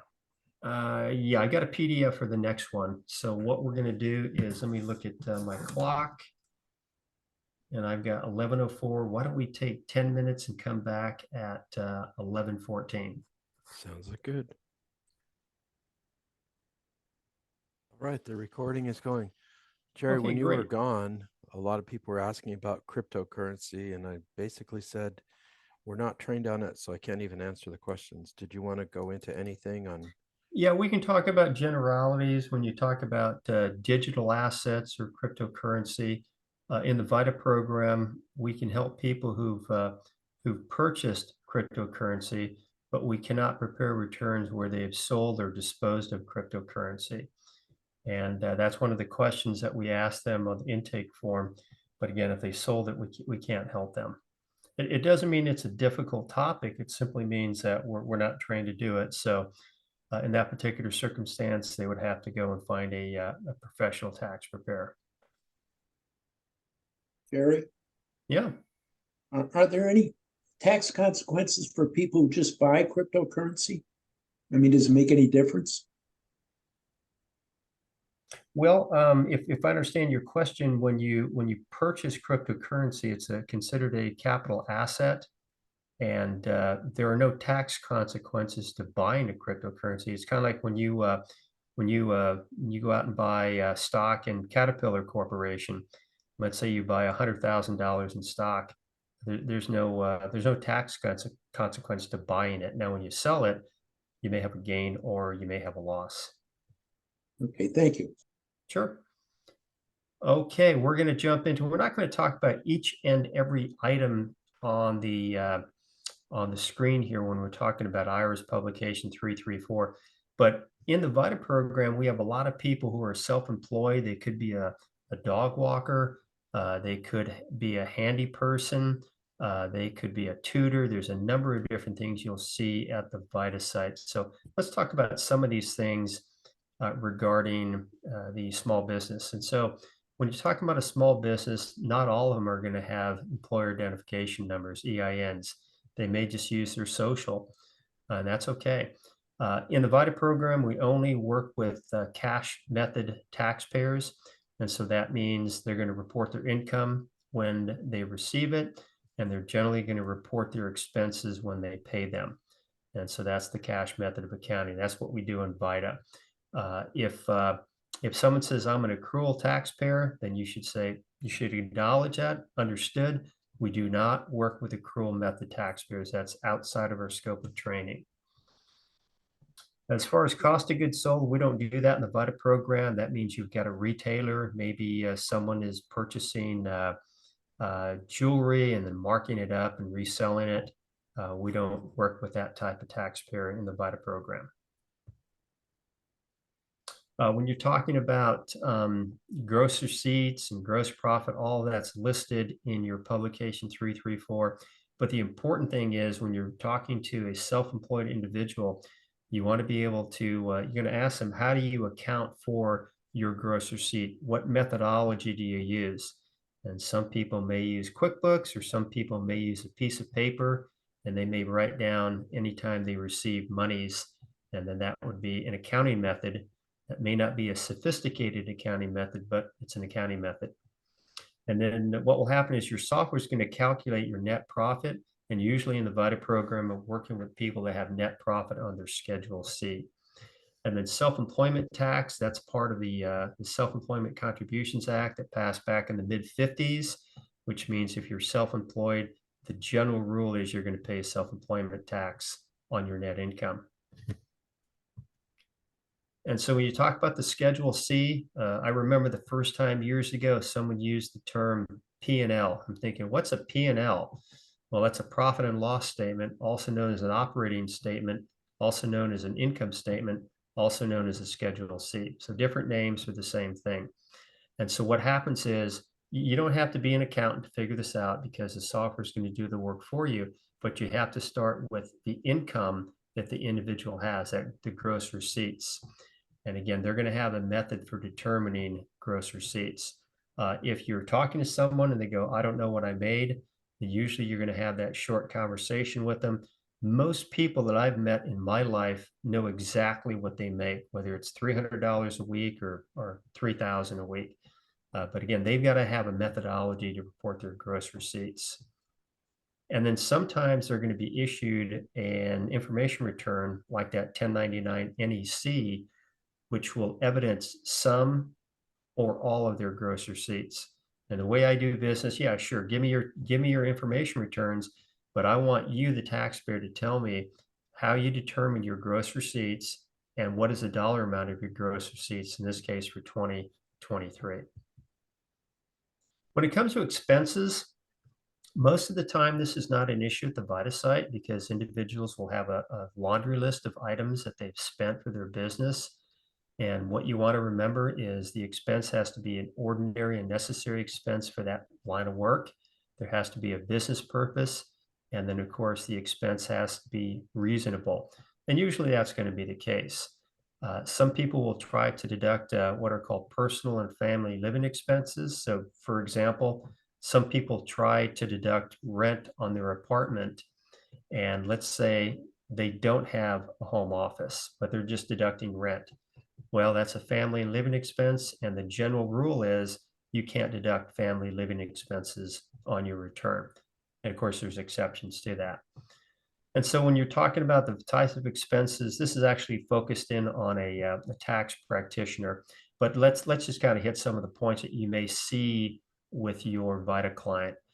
You may see some type of education expenses. And so if they're paying some type of fee for education, let's say they have to go to a conference, that most likely is going to be a deductible expense. If they're wearing special type of clothing, let's say you've got a person who has a side hustle as a mechanic and they work at a shop, and let's say for some reason they're self-employed and they have a big, I'm not sure what it's called, a jumpsuit of some kind with their name, Bill on it, that would be special clothing. But when you're talking about a suit, a tie, you're talking about blue jeans, a t-shirt, a dress, a jacket, that's not special clothing. That's not deducted on a tax return. You don't see a lot of gifts in VITA, but when someone is given a gift to a client or a potential client, they have record keeping requirement and there's a limitation. Because it's a cash method situation in VITA, what that means is your cash method taxpayer will not have any bad debts, because remember the cash method of accounting, you're going to report your income when you receive it. So for example, I'm a tax guy. I have a Schedule C, and I've got two of my clients who I did work for. I billed them, and they have yet to pay me. And let's say they never pay me. That means I don't have a bad debt because I'm a cash method person. I'm only going to report the income when they pay me. This is something we don't do in VITA. We don't do depreciation, which is cost recovery. We don't do depletion, which is cost recovery of natural resources like oil or gas well. And we generally do not do amortization, which is cost recovery of an intangible asset. And so you're going to have people who will ask you, hey, can you do my depreciation for me? I bought something. I know I have to depreciate it. The answer is no, we don't do that in VITA. We're not trained to do that. Substantiation, I get this question all the time from taxpayers. Okay, maybe something happened. There we go, we're back in. Okay, so once again, just you have to document it. There's various ways to do it. Some people have pieces of paper they put in their journal, and they have a written journal. Some people have QuickBooks. Whatever method you use, again, in the unlikely event you're examined by the IRS, you're just going to show them this is how I back up the expenses that I've incurred, and that would be an audit. When you go to the VITA site, it's not an audit, it's tax preparation. The quality reviewer is conducting a review. They're not doing an audit. Speaking of an audit, if a client does get an audit, what responsibilities does VITA have to that event? None. In the VITA program, we do not advocate for clients. We prepare a return to the best of our ability. We review it. We give them a copy of the return. We file it for them. We don't advocate, which means if they get an audit letter, like I have VITA clients calling me, hey, I got an audit letter. Okay, what do you want me to do? Well, are you going to go with me? No. No, it's up to you. Now, if you want, what I can do, you can come to the VITA site if we're open, because we're only open a short period of time. And as a tax guy, I can point the way for you. But again, I'm just not going to advocate for you. If you try to advocate for clients, what will happen is eventually you realize, oops, that was a huge mistake, because advocacy includes offering compromises. It may include, hey, they're going to tax court, they're going to appeals. You're not a tax person. You're not a tax professional at the VITA site. You're a volunteer. Hey, Jerry, this is something, what's that? There's a comment in the chat question. If so, on the Schedule C deductible meals and expenses, can a person include alcohol? Can you include alcohol? The short answer is yeah, you can include alcohol, because when you're buying a meal and if there's a business purpose behind it, and there's what is called substantiation requirements under Section 274D, you got to do that. But yeah, the short answer is you can deduct a portion of it. Just think about it. You're meeting with a client. Like, for example, I met with a client, I don't know, a year ago. And granted, it was a paying client, but nonetheless, it's still a client. And we had, I think, a pizza. We split a pizza, and I bought him a glass of wine, and I think I had a glass of wine. So yeah, it's part of meals and entertainment. Yeah. Thanks. Okay, and this is something that I've had this discussion with a bunch of tax preparers, and I've done the research, and I'm convinced, and I'll use me as an example. I'm an instructor at a couple colleges. I have a real estate business. I have a tax preparation business, and I'm a VITA volunteer. And I have one cell phone, one, and I use it for everything, to include my personal life. And as a tax guy, I cannot deduct my cell phone on my tax return, because I don't get an itemized list. I pay a flat fee of 50, 60 bucks a month. And so I can't deduct it on my return. And so typically what happens, you'll have someone who shows up at the VITA site and they go, hey, I got a cell phone. I pay 50 bucks a month. Begs the question, how many cell phones do you have? Well, this is it. I just have the one. Okay, do you get an itemized list where you can go ahead and determine what's a business call or not? No, I just pay the flat fee. You cannot deduct your cell phone on your Schedule C. You can't do it. Now, if there's a cell phone dedicated to the business, then absolutely take 100%. If it's dedicated to the business, that's a second cell phone and only used for business purposes. But no, you can't deduct a cell phone if you just have the one and you just pay a flat fee. Also, at the very top, it talks about a phone line. Some people still have, and I'm not making fun of you, I'm just saying some people still have a landline, which means it's mounted on the wall, and it's the old phone that I used to have. Well, that first telephone is a personal expense. You can't deduct it, even though you use it for business.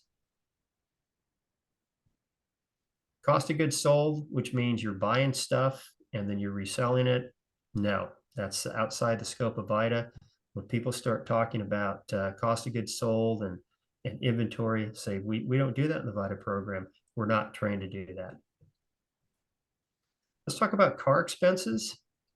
And you might remember the standard mileage rate, and that's all we do in VITA, went up to 65.5 cents a mile. And so you want to make sure your VITA client documents their business miles and whatever line of work they're in. And plus, they may be paying parking and they may be paying tolls.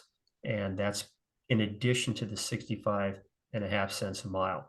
And also, if they're paying on a car loan, let's say they use their car only for business, they got a couple cars, and car one they're using for business, and there's a car loan, the interest they pay is in addition to that 65.5 cents. And then personal property tax, again, car one only used for business, that personal property tax, i.e. DMV fee, that also is part of the standard mileage rate. And so this is something that you may have a short conversation, but again, they have to account for their business miles. And typically they're going to have it in their logbook. We don't do the actual expense method. They may plead with you and say that we're not trained to do it. And so they're going to have to go somewhere else. And then a great publication that talks about vehicle expense is publication 463. And then again, keeping records is important, because in the unlikely event they get audited, the auditor is going to say, how did you determine your business miles? And sometimes it's a very thorough conversation. I've had this many, many times with taxpayers when I work with the IRS. And a lot of times people say, well, I just kind of guessed. Well, now we're going to reconstruct. And that reconstruction typically will have less miles than they think they had on their return. Other expenses, there's just a laundry list. Like, for example, a lot of dog walkers out there. And so a dog walker may buy leashes. They might buy food for the doggies, maybe doggy toys, things like that.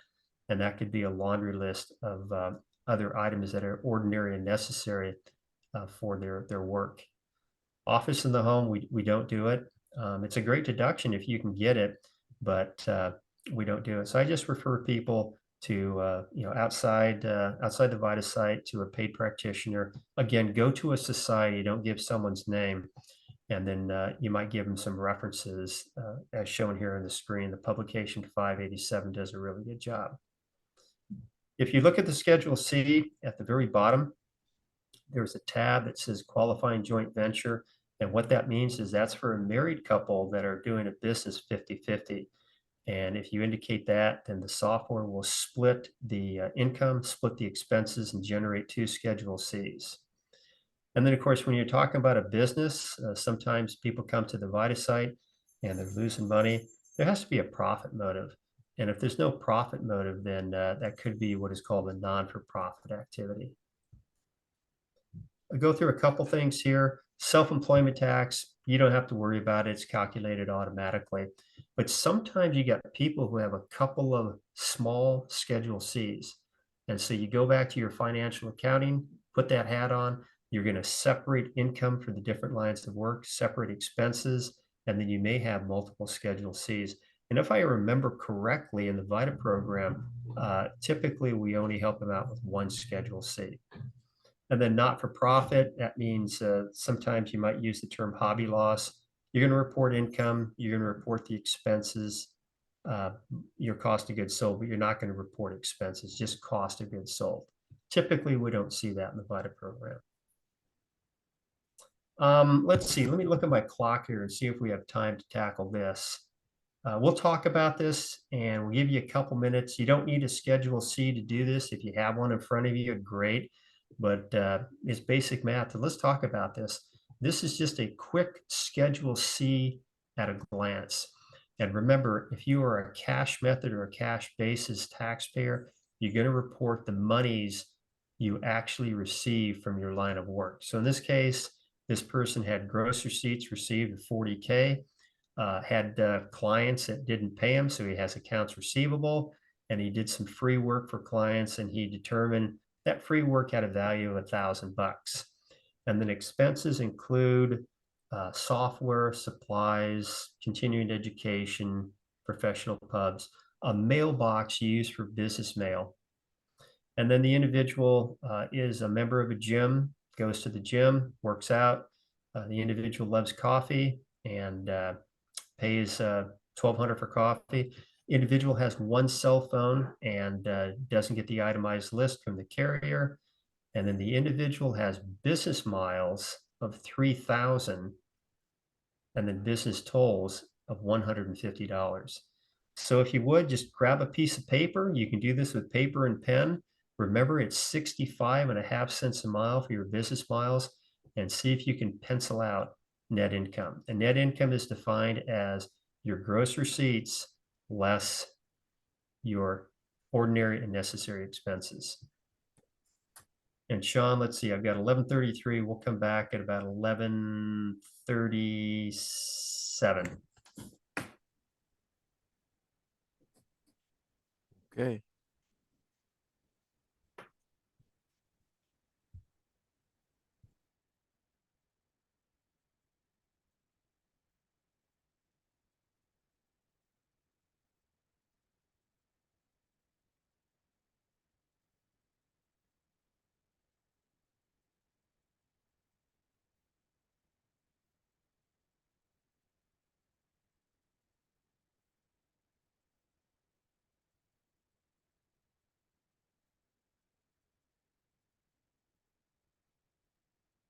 Meals and entertainment are qualified as 50% of the expense, correct?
Jerry, this is Clay.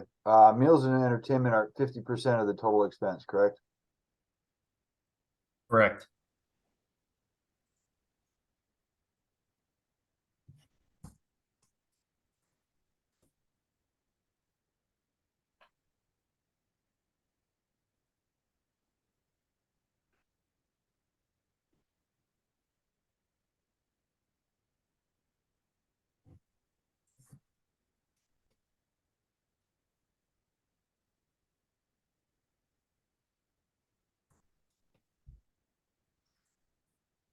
Okay, Sean, we are going to walk through this. Okay.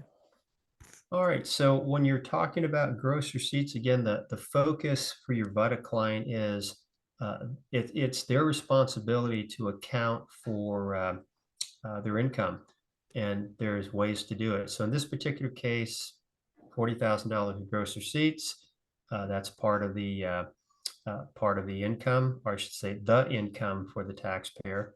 And then the accounts receivable simply means they billed people that haven't paid them.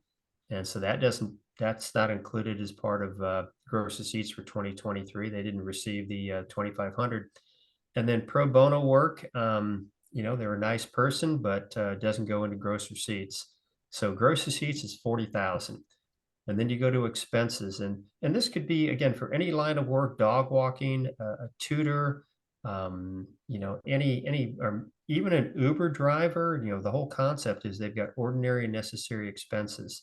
So in this case, tax prep software is included. Yes. Business supplies. Yes. Business.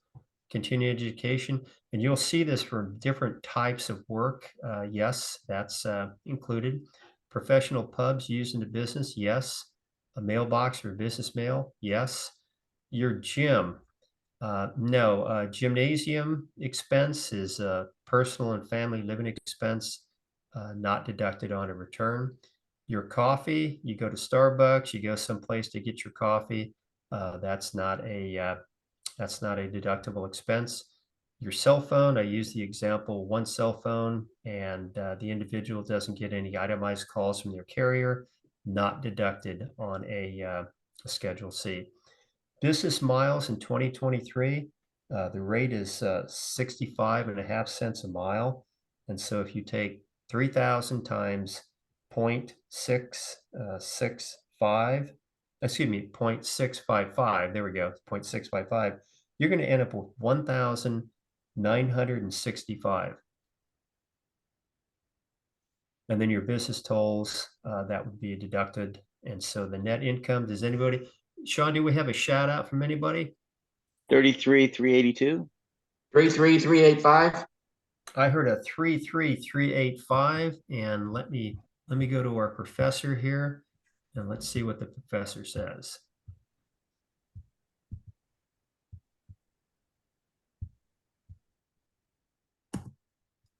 Three three three eight five, and that's exactly what your software is going to come up with. The software will do it automatically. All right. Any questions about this example? Just one question. You mentioned phone. You have to have more than one phone in order for that to be a business expense. What about the internet? Yeah, the internet. If you have an internet, like for example, I've got internet in my house, and I pay whatever I pay, 50, 60 bucks a month. I use it for shopping. I use it for arranging personal trips. I use it to talk to my friends and family and enemies and brothers and sisters. And then I use it for my tax practice, and I use it for teaching. And so that flat fee is a personal and family living expense.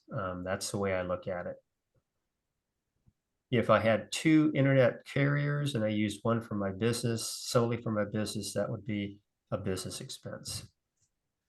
Why couldn't we use the daily coffee as a meal or entertainment expense? That is, if you remember, let's go back here. That is your family and living expense. So your personal family living expense, the general rule is it's not allowed. And so that means when you pay your mortgage, the general rule is you can't take it as a deduction. You go out and buy a hamburger at Carl's Jr., that's a That's a living expense or a personal expense. You can't deduct it. You go to the movies, you watch a movie with your wife or your kids. That's a personal and family living expense. You generally can't deduct it. Okay, I thought I must have got hung up on what you were saying, where he's on his way to work and gets coffee on a daily basis for that. Yeah. Now, So- if you go to, like, for example, I meet some of my clients at a coffee shop. And so I meet them and I'll buy them a cup of coffee and I'll buy me a cup of coffee and maybe I'll buy them a roll. And then we sit there and we talk business. That's a different thing. That's one of those exceptions. That's a business expense for meals and entertainment. Okay, moving on. We'll run through this and our goal is to get to the win return. There's a lot of things in this PowerPoint that I will not address because we simply don't have the time. So we'll do it at a later date. But again, gross receipts, we're working with cash method taxpayers. You might hear the term material participation. We're not trying to turn you into a tax expert, but what that means is in the software is you basically are involved in the business on an ongoing manner. You did the work, basically almost like a daily thing, if you will. And if you don't materially participate, then what happens is you have to indicate that in the software. And then if you had a loss, which we don't do at VITA, you can't take that loss. When you're talking about deductions, again, you just remember the rule: ordinary, necessary, business purpose, and reasonable.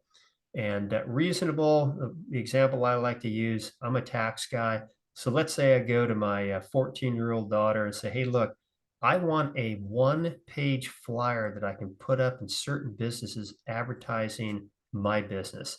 So she puts it together, it takes her 30 minutes, and she says, here you go, Dad. Okay, thanks. What do you want, young lady? $9,000. Okay, so I give her a check for $9,000. That is clearly unreasonable for that type of work. And so for me to take that deduction on my return, it's not going to fly. In the VITA program, we do not work with taxpayers who are self-employed that have employees. We don't do that. And we do not calculate depreciation.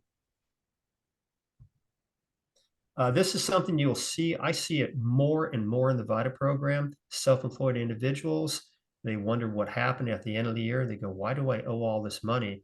And usually the response is, oh, you had insufficient withholding or you did not make estimated tax payments. And we have a pay-as-you-go system. The general rule is you pay 90% of your tax during the year.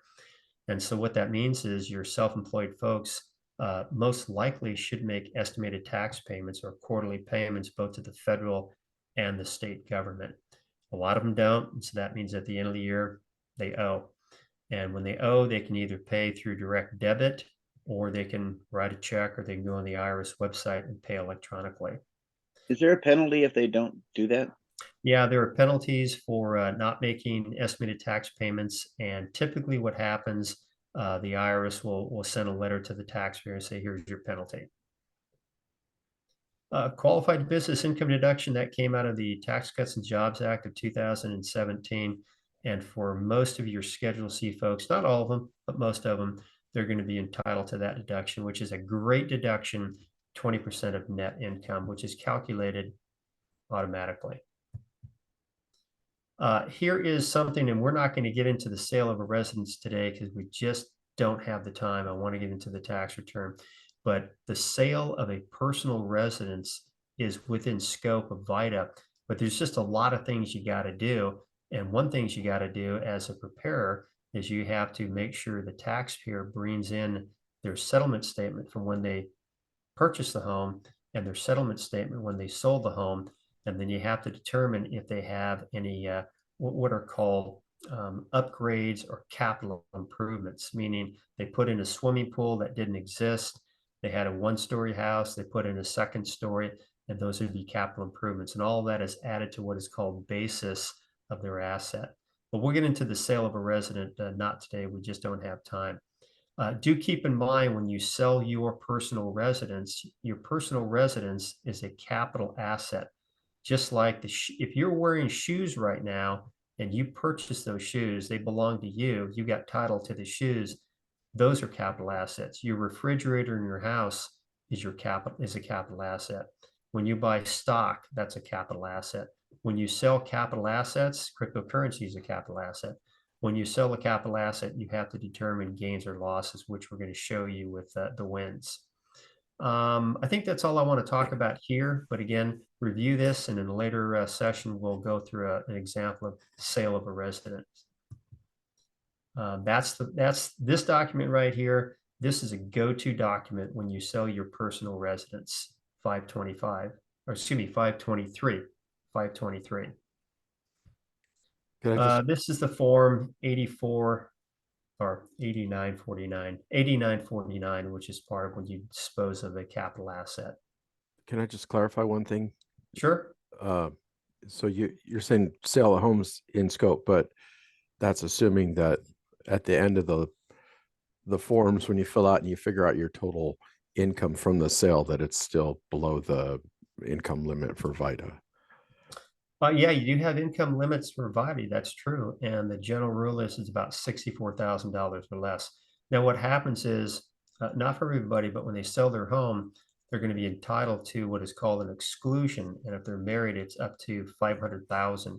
So it is possible that they sell a home, and when they calculate everything, you calculate everything, you might have a gain of maybe $20,000, $30,000, or $40,000 after you take that exclusion. All right, we're not gonna talk about all this stuff, so you can close your eyes on this, and we'll discuss this later. You can certainly review it before we talk again. Let's see here. Capital assets. Again, when you talk about a capital asset, generally you're talking about stocks, bonds, your personal residence, cryptocurrency. Again, if you sell it, we don't do that in VITA. Your personal vehicle is a capital asset. Couches, shoes, things like that. So typically in the VITA program, you're talking about stocks and bonds. That's usually what you have. At the very bottom of the page, it talks about the 1099-B as in Bravo. This is a document you're going to get. Sometimes in the VITA program, someone will give you a 1099-B, which is voluminous. We're talking about many, many, many pages. And this is what I do. I tell the client, okay, you've got a 40-page document here.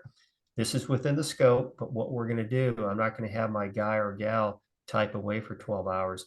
We're going to aggregate all of your short-term, and we're going to aggregate all of your long-term, because at the end of the day, Section 61 says you got to report your income. So that's what I do for my VITA clients, and that's what I do for my paying clients. If they have I had one client who had a 300-page 1099-B, and I said, we're going to aggregate, and that's what we did. When you aggregate, you simply list all of your short-term and long-term together, meaning short-term and then long-term.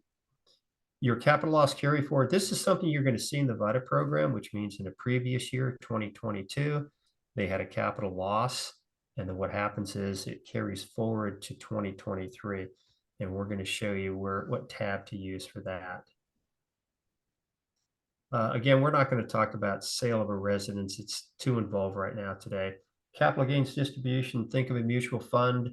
You purchase shares in a mutual fund. The mutual fund then purchase shares in multiple corporations.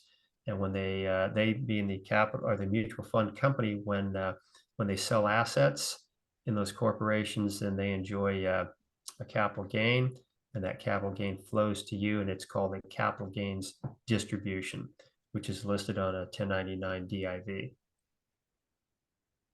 Okay.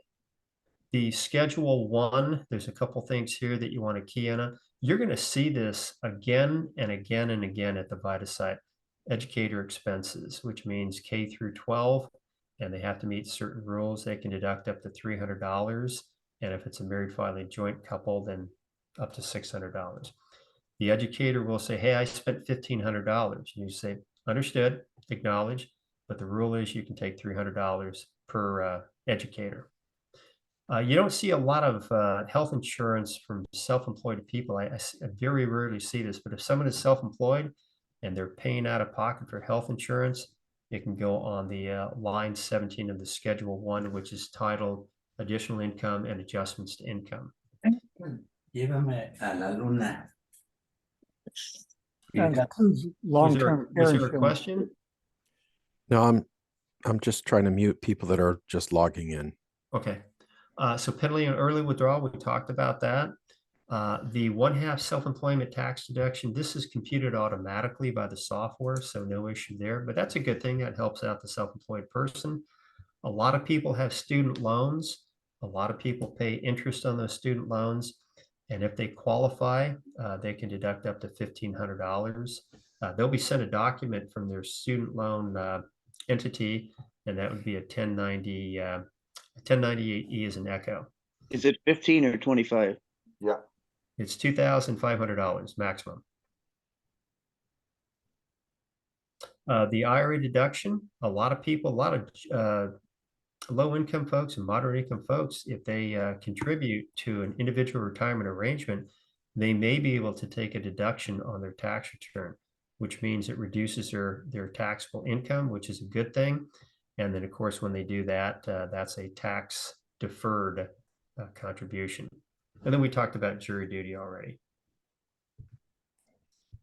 This slide, again, this is a busy slide. I think what we're going to do, I think we'll discuss this in a later session. This starts getting busy, but this goes to that 1099K, which is information return.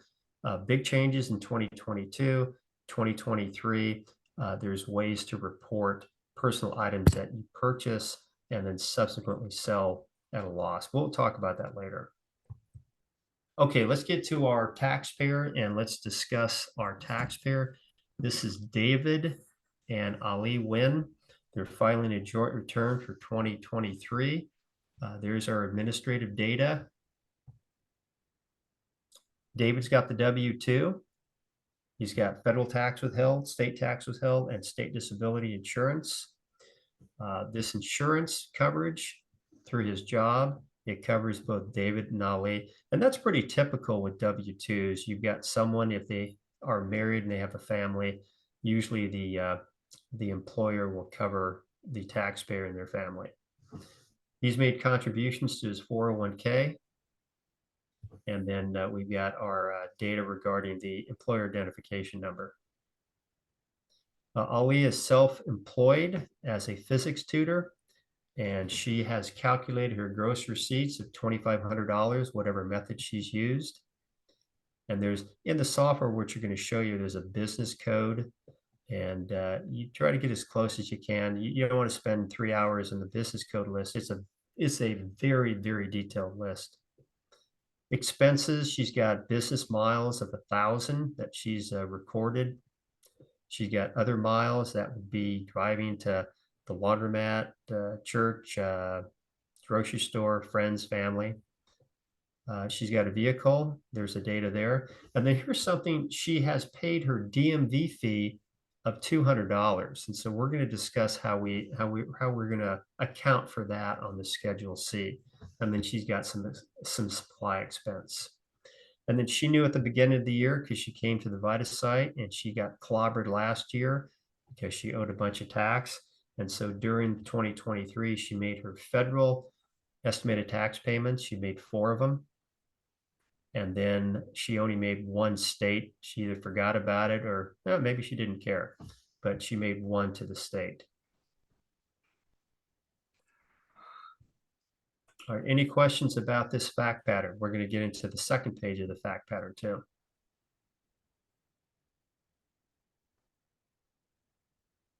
Okay.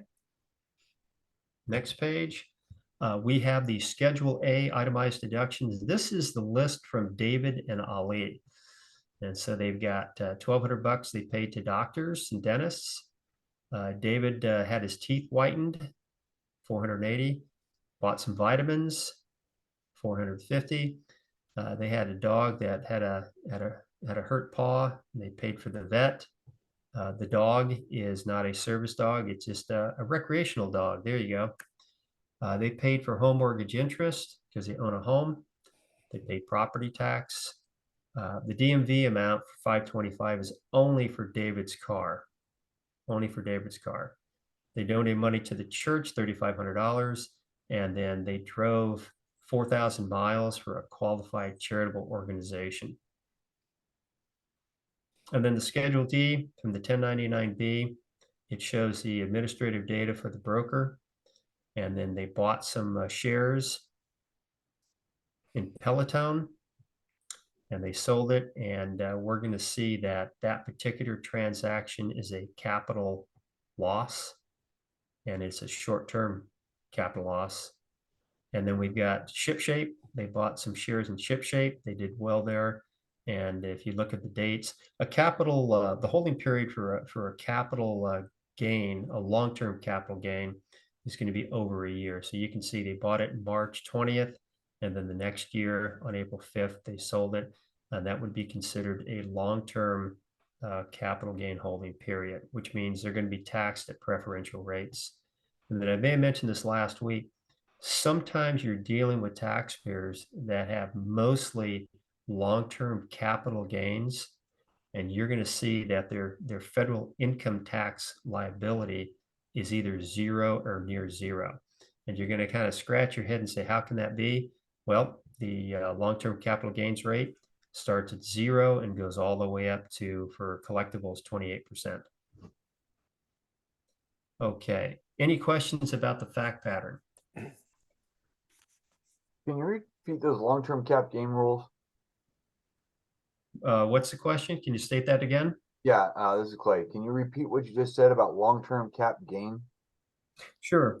If you have a capital asset and you hold it more than 1 year, it's considered a long-term Yeah, capital sure. asset. Yeah. And then when you sell it, you're going to enjoy what are called preferential tax rates. And you said it was from 0 to 28% for the long-term capital gains. Correct. Did they change that code in the last couple of years? Because it used to be 15 and 20, and then if you had over 400, which we wouldn't be dealing with. The last time I looked, I think it was about 5 or 6 years ago. There was a zero rate on basically lower income taxpayers. Most of the time, you're going to see about a 15 or 20% rate. All right, thanks. Sure. Okay. Jerry, just want to point out to everybody that if you're like overwhelmed with all these numbers and trying to write it all down, I did email this PowerPoint to everybody who is on the invitation list. Sure. And then you don't have to memorize this. And- Yeah, we're going to go through the software real quick here. But here's a fact pattern. So let me ask this, and Sean, if you can, hopefully some people are able to come off mute. So can you give me a volunteer and tell me if that teeth whitening is going to be a deductible item? No. No. No, it's not. It's not. No, it's not. Yes, it's not. Cosmetic. Personal. The slides for them start at slide 56 in the presentation you sent out. Thank you. Okay, very good. And then what about the vitamins, be all you can be vitamins? No. No, No, that's now there are certain vitamins prescribed by medical professionals. I think one of them are prenatal vitamins prescription. Now that would be, but not just multivitamins. What about the dog getting treatment? No. No, that's just a recreational dog, a fun dog, not a service dog or a guide dog. Okay. Right. All right. Question on the DMV. Isn't there only part of the DMV that is actually deductible and not the entire fee that you pay? That's right. Yeah, I mentioned that. So that would be the ad valorem. So when you look at your DMV bill, there'll be a blurb there that'll say, whatever, $300, and it says this may be deductible, and that's what they're talking about. That's the ad valorem amount. Yeah, I see a lot of people want to put the whole amount down. Sure. Yeah. Okay. All right. So that's that. Let me go ahead and bring up the software. Oh, and before we forget, our next session is December 2nd. So we're not going to be operating next week or during the Thanksgiving holiday. And topics include, we're going to address the question that Barbara had regarding reverse mortgages. We're going to talk about that. We're going to talk about the sale of a personal residence. And we're also going to talk about the various credits that you'll see. And these credits you're going to see on a lot of returns because we assist, but not only in the VITA program, but also the AERP program. We assist a lot of low-income individuals, and some of those individuals are entitled to various refundable and non-refundable credits. Okay, so I'm going to go to the software. If I can bring that up. Okay, and this should look familiar to everybody. This is our TaxSlayer Pro, the practice lab. Yes.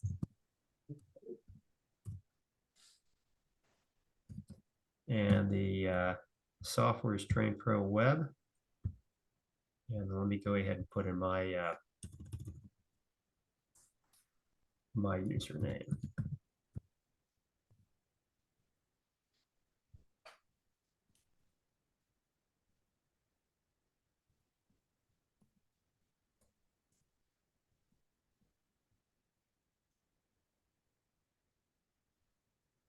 Okay, then we'll go to the practice area. And so once again, changing the year in the upper right-hand corner, we know we're in the 2023 program. And, this is going to happen. This has probably happened to me 100 times at least. Probably typing away and thinking, wait a second, I'm in the wrong year. So you want to avoid that as best you can. Just check what year you're in. 2023 we are. And let's go to our taxpayer, which is David and Ali.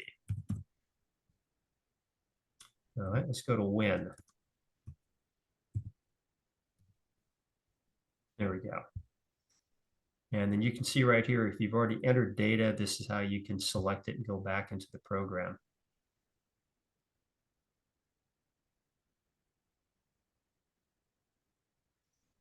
Okay, and so we're going to go to our basic information. We've talked about the buried filing joint return. It's an election. You choose to do it. And sometimes you'll have taxpayers who don't want to file jointly. We see this at the VITA site a lot. We tell them if you're married, then your choices generally include that joint filing. If you want to file separate, we can't help you. You got to go out in town. And what that means is there's going to be a separation of the marital income. Okay, we've got the administrative data for David and his spouse. And let's say they decide they want to have the government, they're going to issue that order to the government to separate $3 for the presidential election campaign. It doesn't affect their refund, and it doesn't affect the amount that they owe. And again, if you've got a secondary number for the spouse, you want to put that in because sometimes we do call the taxpayers to perfect the return.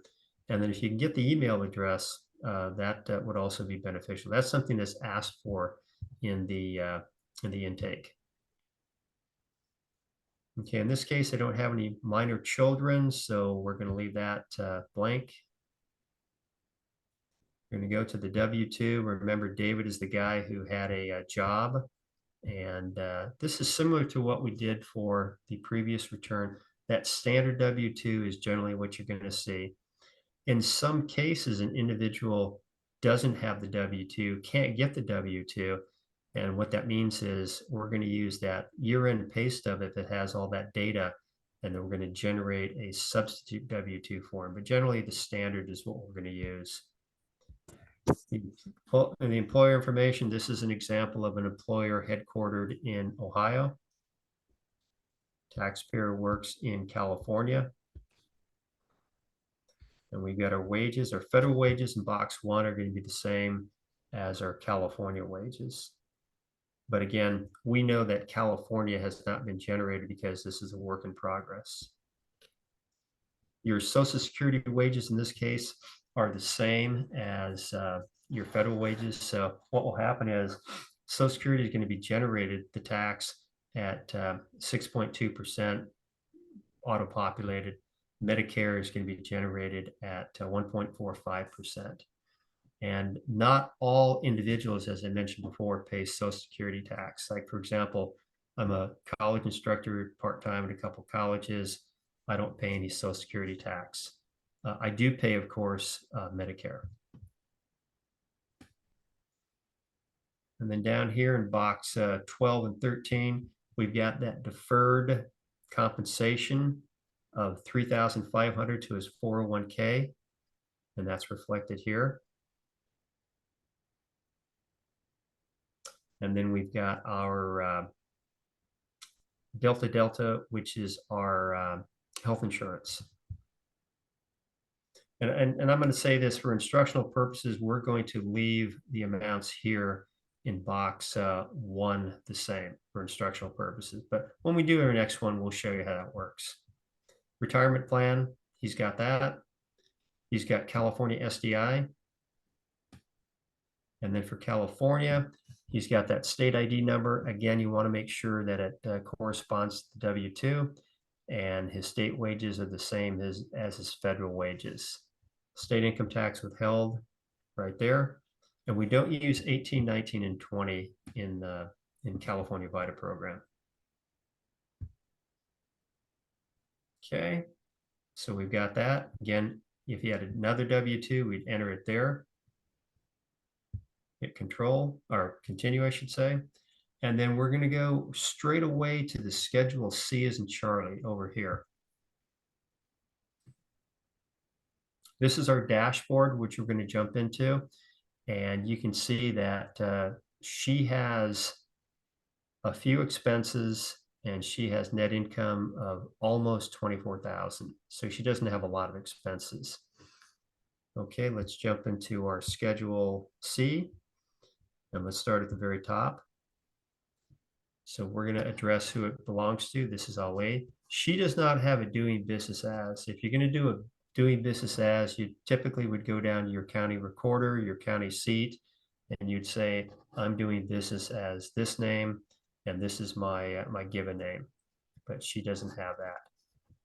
This is the business type, and I'll show you the business codes. And I know sometimes our volunteers are very conscientious, and they'll spend many, many minutes in this very, very long laundry list of different types of codes for different types of businesses. And so, for lack of a better term, you want to go ahead and pick something that's either what they're doing or close to what they're doing. You don't want to spend a couple hours in this laundry list. It's just not worth it. So I think I went down here and I found education services. I clicked on that, and it populates here. That's the code. If you get the code wrong, I don't think that's an audit flag. I don't think it reduces the refund, and I don't think it increases the taxes. But you want to get as close as you can. In this case, education. The client should be making that decision, though, right? Let's see. Would the client make that decision? I would say the answer to that would be no. You're going to interview them. You're going to ask them, what do you do? What's your line of work? And they'll say, I do X. And so you'll pick it for them. Okay, we're going to go to the questions about the business. And this is something you want to kind of get in your mind before you start doing this. Again, we only do the cash method of accounting. If the person self-identifies as an accrual method individual, you tell them straight away, we're not trying to do that. We can't help you out. Under no circumstances do we do inventory. So this is the way the program becomes populated with that cost thing indicated. You just leave it alone. We don't do inventory. This is that material participation we talked about. It's automatically checked. I wouldn't change it. I'd leave it alone. And the whole thing there is if you're engaged in a day-to-day or an ongoing basis, then you can enjoy losses if you material participate. The rule for VITA is we don't prepare Schedule Cs with losses. I think that's the general rule. Here's that joint venture tab. If you have a mom and pop that are doing a 50-50 thing. And then down here, this is already populated. All investments at risk. You don't need to change that. All right, so we're done with that one. Our next tab is income. And your businesses that you're working with in VITA are going to be a service business, an Uber driver, a Lyft driver, a dog walker, a tutor. They're not going to be selling or reselling merchandise. If they do that, they're a merchandiser, they're a retailer, and we are not able to help them out because they're going to have cost of goods sold. They're going to have inventory, and we don't do that in the VITA program. And then sometimes you might have someone who has their income and they've got some other income unrelated to their gross receipts, their line of work. And if that's the case, you populate this. Typically, you're not going to deal with a statutory employee. That's someone who is issued a W-2, and per the statute, they're allowed to take certain deductions on the Schedule C. We usually don't do that. You don't typically have returns and allowances for a service business. Okay, we hit continue. And we don't address cost of goods sold because that's inventory. Can you give an example of other income on Schedule C? Yeah, let's say you got someone who has a small business, and maybe it's a key making business. They make keys, and they have a very small little shop that they rent. And let's say part of the rent, they're entitled to 4 or 5 parking spots in the parking lot, and they only use maybe 2 of them.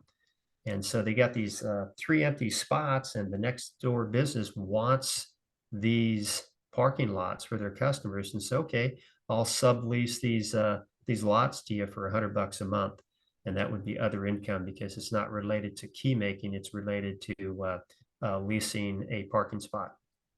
If they have another gig event, do you put it there, or do you put another W-2 for that? I'm not sure about your question. In other words, let's say that in addition to key making, I build websites. I don't consider it a business. I just get paid for it when I do it, type thing. That would be a separate business. So it would be a separate. Oh, yeah. If you had a separate endeavor, then that would be a separate Schedule C. And in the VITA program, last time I looked, we only do the one Schedule C.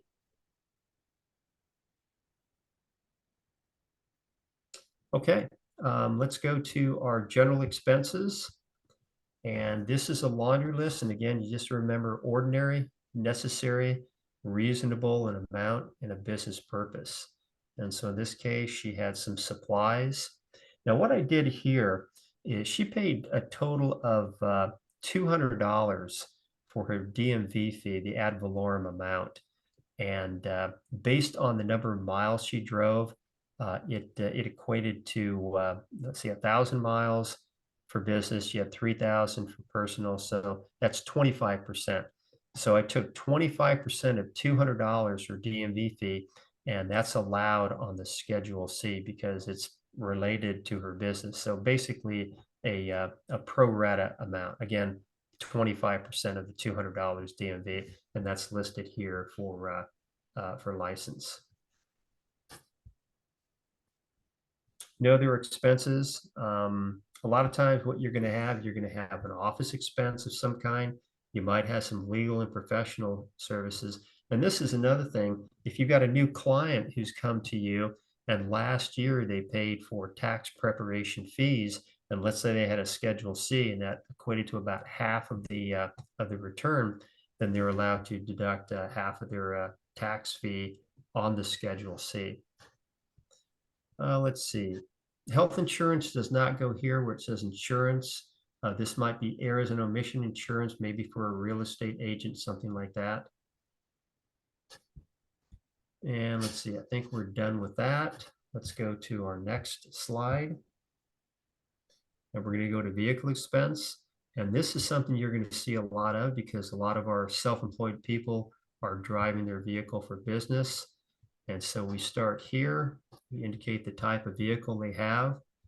We indicate when they place the vehicle into service. And usually it's going to be a couple years before the year we're doing. And then this right here, this is your work in progress. In tax year 2023, the standard rate is 65.5 cents a mile. And so this should change. The software people should just go ahead and say business miles for the year.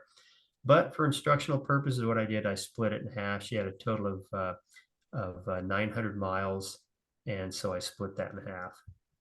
And then we had other miles. This would be driving to the laundromat, church, grocery store, things like that. And then in the software, it asks you these 4 questions. First question is, do you have another vehicle available? A lot of people do. If not, then don't check it. Is it available for personal use? If they have one vehicle, yes, it's going to be available for personal use. And then down here, do they have evidence to support the deduction? They will, because everybody has their bills, and these bills that they pay for their vehicle, they're going to have it somewhere in archives. So typically you're going to check yes. And is it written either electronically or on a piece of paper? So usually you're going to check all 4 of these, but you want to address these. Hey, Jerry, Yeah. there's a comment on the chat from Scott Medlings about your deduction of DMV registration. He says that's calculated as part of the mileage deduction for 65.5 cents. No, what it is that 65.5 cents. That's the starting point. And then in addition to that, you can add certain things to include your personal property tax, again, prorated. You can add your business tolls. You can add your business parking. So 65.5 cents is most of it, but not all of it. Okay, thanks. Sure. I missed, why is the 450 before, or 450 in one half and 450 in another? I thought it was 1,000. No. I missed that. Let's see. Let me go back to my PowerPoint. I've made many a mistake before, and I'll make many a mistake in the future. So hold on. Let me go back to my PowerPoint.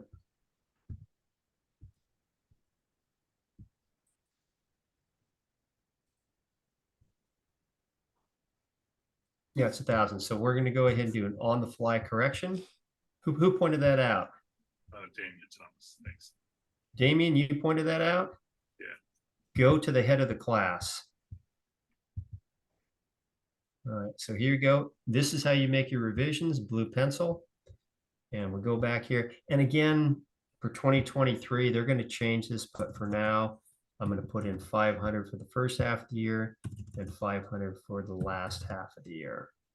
Okay, that'll change things.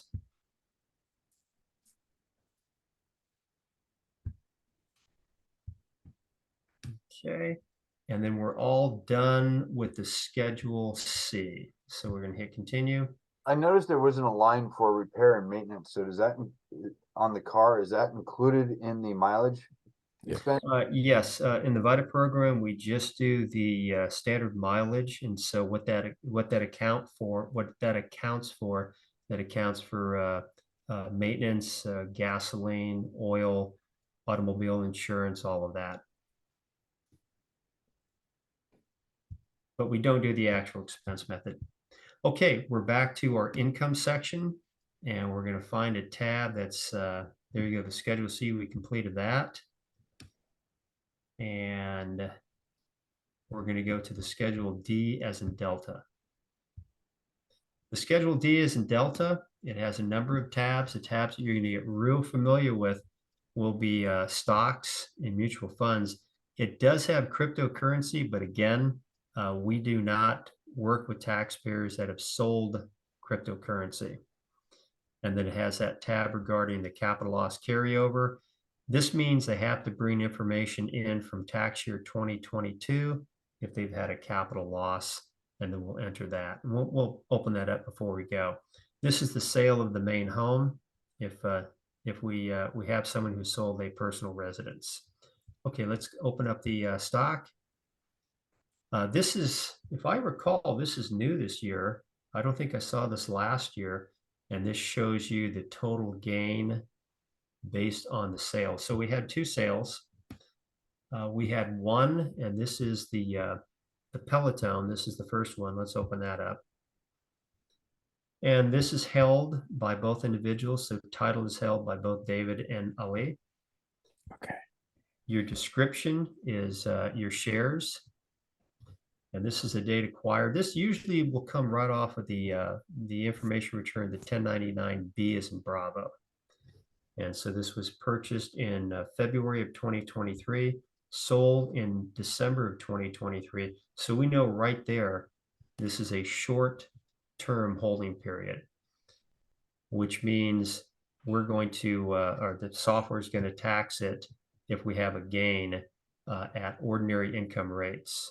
And then when we do the California return, California does not have a concept of long-term capital gains. Everything is taxed that ordinary income rate. So this is short term. And then you can see the sales price. They sold it for 2,000 and they bought it for 5,000. And this is typically what you're going to see. You're going to see the 1099-B where it says cost basis reported to the IRS. If you don't have a 1099-B where it's not reported, you'll indicate that. If you didn't get a 1099-B, chances are you've mentioned to the client, go back to your stockbroker, go back to the company you're dealing with, and you want to make sure you have some type of document that's showing basis. And usually that's not an issue. Usually what you have is box 12. Okay, so we're going to indicate that. These items down here below, usually you're not going to address any of those. So we'll go past that. And then we're going to hit continue. But we took care of Peloton. Now we're going to go to ShipShape.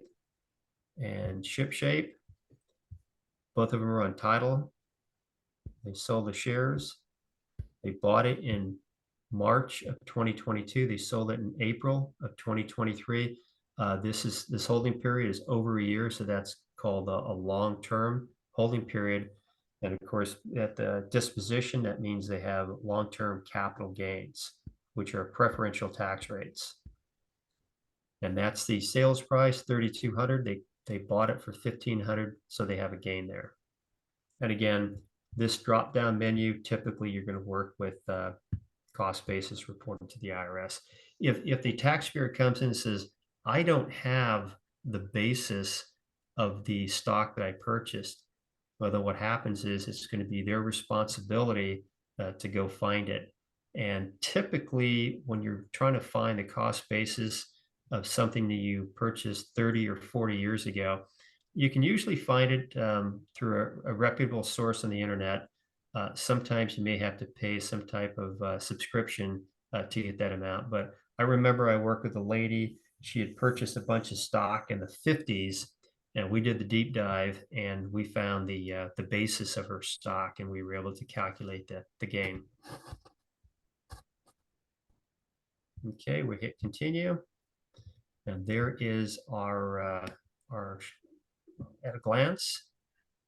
And so this you can see right here. There's a total loss of 1,300, and you're going to see that in the VITA program. You're going to see modest losses. If there's large losses, of course, the losses are going to be separated or segregated, and then you're going to have carry forward of either short and or long term. Continue. So before we go, let's just show you the long-term capital loss or the capital loss carryover. So you need data from 2022. And what that means is they're going to bring their tax return to you, or maybe they've had the tax return done at the St. Kilian's VITA site. So you may have that data readily available. But otherwise, let's say you get it from the tax return, then you would go to, is it a short-term carryover from last year? And then you'd enter it as a positive number. And in this case, you've got one for the husband and one for the wife.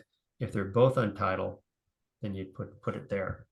Long term, again, you have to differentiate because there's different tax rates for short and long term. In this case, you've got David's long term and Ali's long term. But again, you enter it as a positive number. And I'll tell you from personal experience, I think it was about 3 years ago, I had a paying client that I had neglected to ask this question of. And that's why it's so important to have that interview sheet.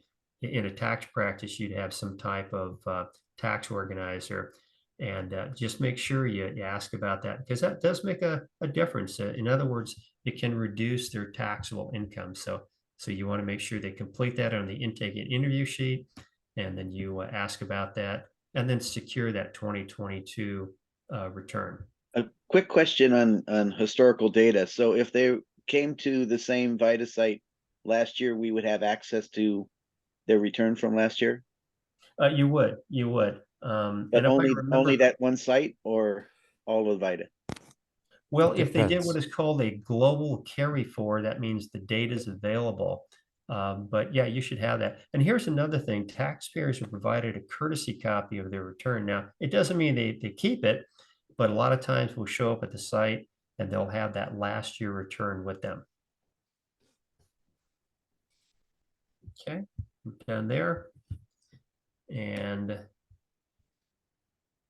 I think that's about all we need to show. And again, when you hear the term capital gains distribution, this is usually for mutual funds, and you're a mutual fund shareholder, and which means you're going to receive a capital gains from your mutual fund company. Typically reported on, I've seen it on a 1099 DIV, I've seen it on a 1099 INT, but usually there'll be some type of information return. Okay.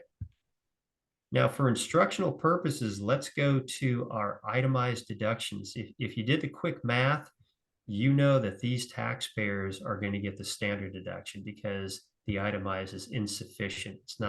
It's not larger than the standard deduction. Medical and dental. And you can see where we put in the amount paid to doctors and dentists. And so that's all we have there. And then our mortgage interest. And this is something you're going to see a lot of. Typically, individuals will have a 1098.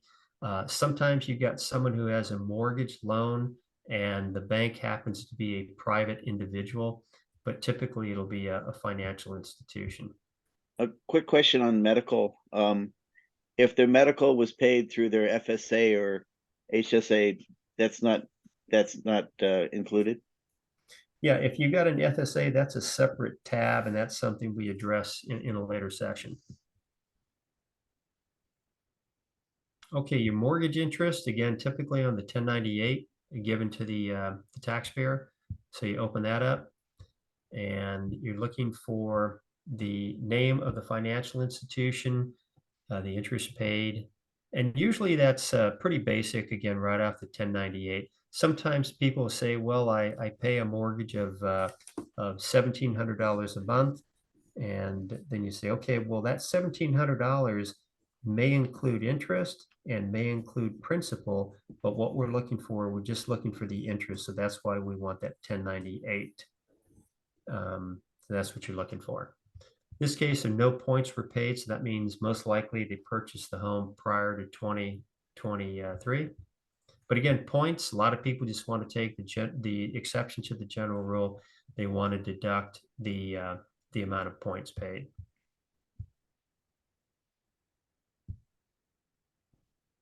And then real estate taxes, this is something, it says non-business. And so this would be for your personal residence. And most people pay the real estate tax because if they don't, then what happens, they start getting nasty grams and they get penalized by the county. And then eventually it goes to a tax lien sale. But again, we'll put that in there.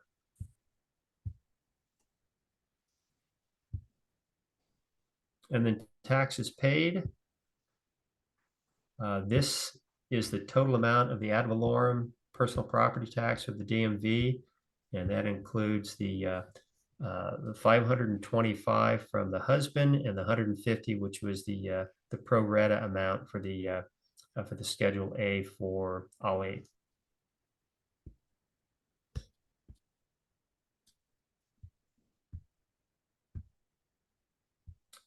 All right, and then gifts to charity. And this is something that usually it's not a long conversation, but you might get a long laundry list of charitable donations. At the VITA site last year, I met with a couple of taxpayers and they were very generous and they had donated to like 10 or 15 different charities. And so we just verified that they were qualified charitable organizations.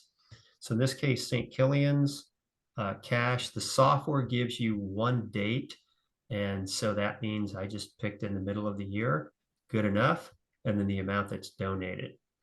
And if you ever went to an IRS audit, what happens is the auditor will start off with, okay, who'd you donate to? Determine it's a qualified charity. How much did you donate? And when did you donate? Donated $3,500 in 2023. And then the auditor will ask you, well, what type of substantiation do you have? So typically maybe you've written a check or maybe you've got, I don't know if St. Killian's accepts Zelle payments, but there's going to be some type of substantiation. If you're putting money in the basket, and the last time I remember, Sean, are you a regular service or mass goer? Yeah, I'm one of the main ushers. And so, Sean, the last time I remember, and I don't know what the term is, there's a basket with a handle on it that the ushers will push into the aisles. Is that right? Now we just pass the basket around. Okay, just an individual basket. Okay, so the basket comes in front of you. You put in $20 and you pass it on to the next person. And let's say you go to service 50 times a year. You take a vacation, and so what's that? 50 times 20, $1,000. So that would be an amount donated of 1,000. You probably would not have any type of substantiation. So if you went to an examination, you'd say, yeah, the basket comes, I put $20 in, I go 50 times a year, that's $1,000. That most likely, that's called oral testimony, and that most likely would be accepted by the IRS. As long as it sounds reasonable. Because if you tell them you put $1,000 a week in, you might have a problem with that. If you told them you put $1,000 a week in, then the IRS would say, okay, let's look at your total income. Let's look at your total expenses. And then of course, the IRS would say, how do you afford that? What other sources of income do you have? And the person says, well, I don't have any other sources of income. Well, then the math doesn't work out. So they would make a change. Well, it would go to reasonability. You're not going to put $1,000 in cash into a collection bucket. I heard $1,000 of cash in a collection bucket. Well, yeah, I mean, are you going to put who's going to put $1,000 a week into a church collection bucket? You're going to, that's not very reasonable. You would be surprised.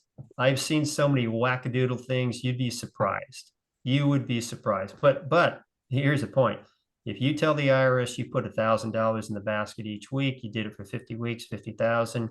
You're a wage earner, you make 30,000. You've got expenses of 20,000. You have no other sources of income, taxable or non-taxable. The IRS would say, we got to make a change here. And you'd walk out of the building with a big tax bill. Okay, so those are gifts to charity. Now we're going to go to non-cash gifts. And in this case, you're driving for the charity and you're not reimbursed. And so in this case, the taxpayers, they drive 4,000 miles, they're not reimbursed. And this is a qualified charitable organization, and they can put the miles in there. You also have people who donate personal items. They donate couches and shoes and dresses and pants and computers. And maybe it adds up to, $7,000. We can't help them out in the VITA program. That's beyond the scope. So Goodwill and things like that is a no. The short answer is, yeah, it's going to be a no. That's a short answer, because your non-cash donations are going to be more than $500. I mean, you're a great person donating Goodwill. Don't get me wrong. It's a great cause, and Salvation Army, great causes. But again, those non-cash donations more than $500, you got to go to a paid professional. And what that paid professional is going to do, they're going to ask a bunch of questions. They're going to ask you, what is the precise nature of the item? What is the purchase price of that particular item? When did you donate it? What is the condition of that particular item? And then they're going to ask you, the taxpayer, they're going to say, okay, what do you think the fair market value of this item is that you donated? Now, there are different resources that you can go to. Like, I had a client who donated a library of books, hundreds and hundreds and hundreds of books. And so I said, okay, we need to determine the fair market value of these books. And the fair market value is most likely not what the purchase price was. So we had to do that. If you donate a car, a boat, the VITA program outside the scope, and that's something documents are issued to the taxpayer, and that would be for a paid practitioner. Okay, and now we're done with that. Let's go to a question about the Schedule A taxes you paid. So if you could click on that, the personal property car registration, would that be 525 plus the 150 50 that we couldn't do on her professional. There it is. Yeah, 650. Correct. Okay, good. Yeah, correct. Okay, Correct. thanks. Yep. Thank you. Okay, and then this is the federal return, and we know that most itemized deductions, let me restate that most miscellaneous deductions are not allowed on the federal return. And so I just want to point one thing out, and I think it's this tab first. No, whoops, let's go to the second one, not that one. Let's go to other itemized deductions. Okay, here we go. And so you will be working with this particular tab from time to time. Now, it might have someone who has some gambling losses. Maybe they go to Vegas and they win, and then maybe they go to the horse track and they lose. And so gambling losses, they can take them up to the extent of their gambling winnings. And it says right here, do not re-enter losses entered in the W2G. When you gamble, and I'm not a big gambler, I go once or twice a year, but when you gamble certain games, the casino, when you win, they're going to issue you an information return, a W2G. And so, for example, when I go, I usually play craps. And if I win at craps, they give me the chips. And then I turn around, I go to the cash cage, I give the cash cage person the chips, and they give me Federal Reserve notes. So that's something that would be a win, but I'm not going to receive a W2G. And there are many, many, many different types of games in Vegas and other places. Certain games, again, there's a W2G that's issued. There's a new tab or a different tab for W2G, not this tab. This is not for W2G. And then down here, when you have someone who pays tax prep fees, you'll put that amount in here, but it's not going to generate on the federal return because tax preparation fees are not allowed on a federal return, but it will carry forward to the itemized deductions for the state of California. Hey, Jerry, we have a request in the chat. So there was some discussion about when you're doing something like you did on the previous page where there was two different tax items and you combine them and enter the combined number, that we could use the notes tab to explain that. Could you show for new users how we would put notes in? You know, I haven't spent a lot of time with notes, but I think that's in miscellaneous. So I'll go there and I'll see if, yeah, your explanations. There you go. This is what I do when it comes to prepare notes.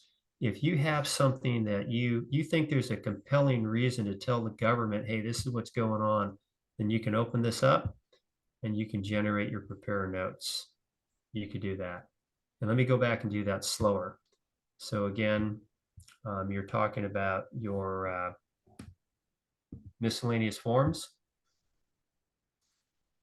And of course, this is a laundry list of miscellaneous forms. You probably will only use the explanation section tab, and you might use the 1310 tab when you have a deceased taxpayer and mom or dad are trying to get that refund from the adult son or daughter who's passed away. But again, explanations. And then you've got prepare notes. And then you can title it maybe DMV fees or something like that, and then enter your notes. Hey, Jerry. Yeah. So these prepare notes are seen by the IRS or just there for our own use? Or you both? know, I can't remember. I think this is observable by the IRS, but I can't remember. Does anybody remember? I know when you print out the taxpayer return for them to sign, these is going to become after all the schedules. Well, there's also notes that you get by clicking on the down arrow by the client's name at the top of the screen.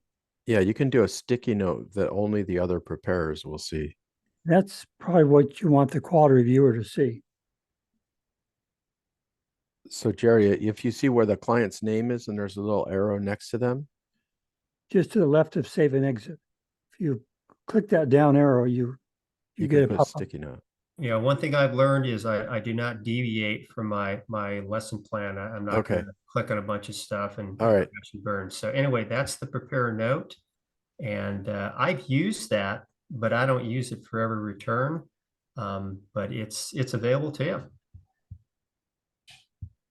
Okay, let's see what else. And before we leave this page right here, you probably won't spend a lot of time with this, but every once in a while, people will ask and they'll say, hey, I need a power of attorney. Well, if you need a power of attorney, again, we don't advocate. We'll point the way. I printed out 2848s and given it to taxpayers, and I explained the basics to them. But again, avoid advocating for your client. You will run into a brick wall and trouble immediately. Do not do that. That's a bad thing. And then some people ask about, well, I owe all this tax. How do I pay it? And I try not to be flippant, but I say, well, there are options. Number one, you can write a check. Well, I can't afford to write a check. I don't have the money. Okay. Well, then you can sign up for an installment agreement, and you can do it online, or you can send in a paper document. And there's different ways to make those payments. But I always like to kind of point the way. Again, I'm not going to advocate for them. Yeah, I'll say these are publicly available documents. This is what you can, this is a consideration, but I'm not going to advocate. And I'm sure as heck not going to call the IRS and say, hey, I've got this VITA client here and she or he needs X, Y, and Z. Just do not do that. Do not advocate. Okay, and then now we're going to go to our estimated tax payments. I have seen this more and more in the VITA program as the years has gone by. And when people make these quarterly payments, what they're going to do, typically they'll either write a check or they do it electronically. And you can see right here, federal tax paid. And then the on or about date, on or about date. And in this case, usually when people make quarterly payments, usually they're going to do it 4 times. Sometimes they'll forget, but typically they're going to have a record of it. And what I've seen at the VITA site, I've seen taxpayers come in with basically a piece of paper with all of their federal and state estimated tax payments that they've made. And then we go here, and then we go over here to state. And in this case, she only made 1. And that would be here. And this is also typical what I'm seeing. I'm seeing people make 1, make 2, and even though they're called quarterly payments, they either can't make them or forget to make them. But whatever they've got written down. And seeing a lot of that. And then down here, again, we only do California. If they've made estimated tax payments for another state, we're not going to help prepare another state return. Okay, so that's estimated tax. And let's see. And then the information pertaining to health insurance. And as a reminder, again, if you have someone who is in covered California, they will be issued an IRS form 1095A. That form is used to prepare a federal and state tax return. There's a requirement to file a federal and state tax return if you are in covered California. And if you're in covered California, that means you're subsidized by the taxpayers. And what that means is the subsidy could be either too little or too much. And if the subsidy is too little, then the taxpayer may get that net premium tax credit, which is a good thing. If the subsidy is too much, then they're going to have to pay back some of that subsidy, which is a bad thing. And if you're not quite sure how that works, if you're in covered California and things have changed, I think the great example I had one year, taxpayers making $20,000 received a substantial increase in pay to the tune of 80,000. And then of course, when you did the math, I think for the entire year, she made like 50. So she was a VITA client. And then what happened is we prepared a return for her and she ended up owing. And she goes, well, why is that? I said, well, you had this substantial increase in pay. You need to go back into the Covered California program and change the data that you've entered originally. And she did not do that. So she ended up paying a substantial amount back because she was over subsidized. But again, the key is if you're in Covered California, you're going to go ahead and receive this 1095A, and you're going to hit yes and follow the prompts. And we're going to go through one of these examples later. Okay, so that takes care of that. And no state available.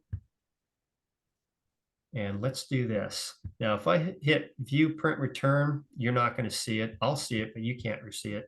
So let's just kind of quickly see if this thing is, it's not garbled. Looks pretty good. So we have the admin information at top. We have joint filers. You can see the income on line 1 alpha, and that's the W-2 income. And then you can see the information reporting the capital loss. And then her schedule C is in Charlie. She has an adjustment to income, which we're going to show you.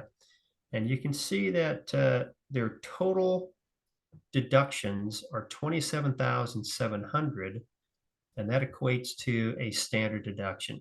So all of the entries we made in the Schedule A were for not.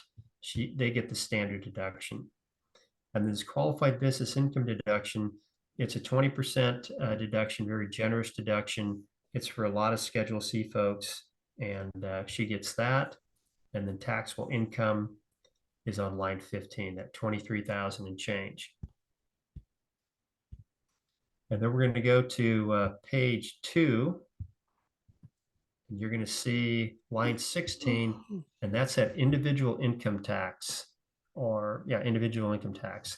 And then, of course, they get a retired savers credit. We're going to show you that shortly before we go. And then she has to pay self-employment tax. And for a lot of people, this knocks their socks off. And they go, why do I have to pay all that self-employment tax? And you tell them without being flippant, Congress has come up with the Self-Employment Contributions Act. You've got to make these payments. They equate to approximately 15%. And so that's why your individual tax plus your self-employment tax is now a little over $5,500. And then, of course, they did have withholding for the husband. We had estimated tax payments the wife made, and all of that equated to about $4,600. And so 5,500 and change minus 4,600 gives us what they owe, 963. And then you're going to learn later in our program that most people, when they owe, they probably want direct debit if they have money in the bank. If not, then they'll pay some other way. And when you have direct debit, you have to capture the routing number, the American Banking Association routing number, the account number for whatever account, whether it's checking or savings, and then, of course, the name of the financial institution. And a lot of people are going to say, okay, I owe, I'll just send a check. Okay, real good.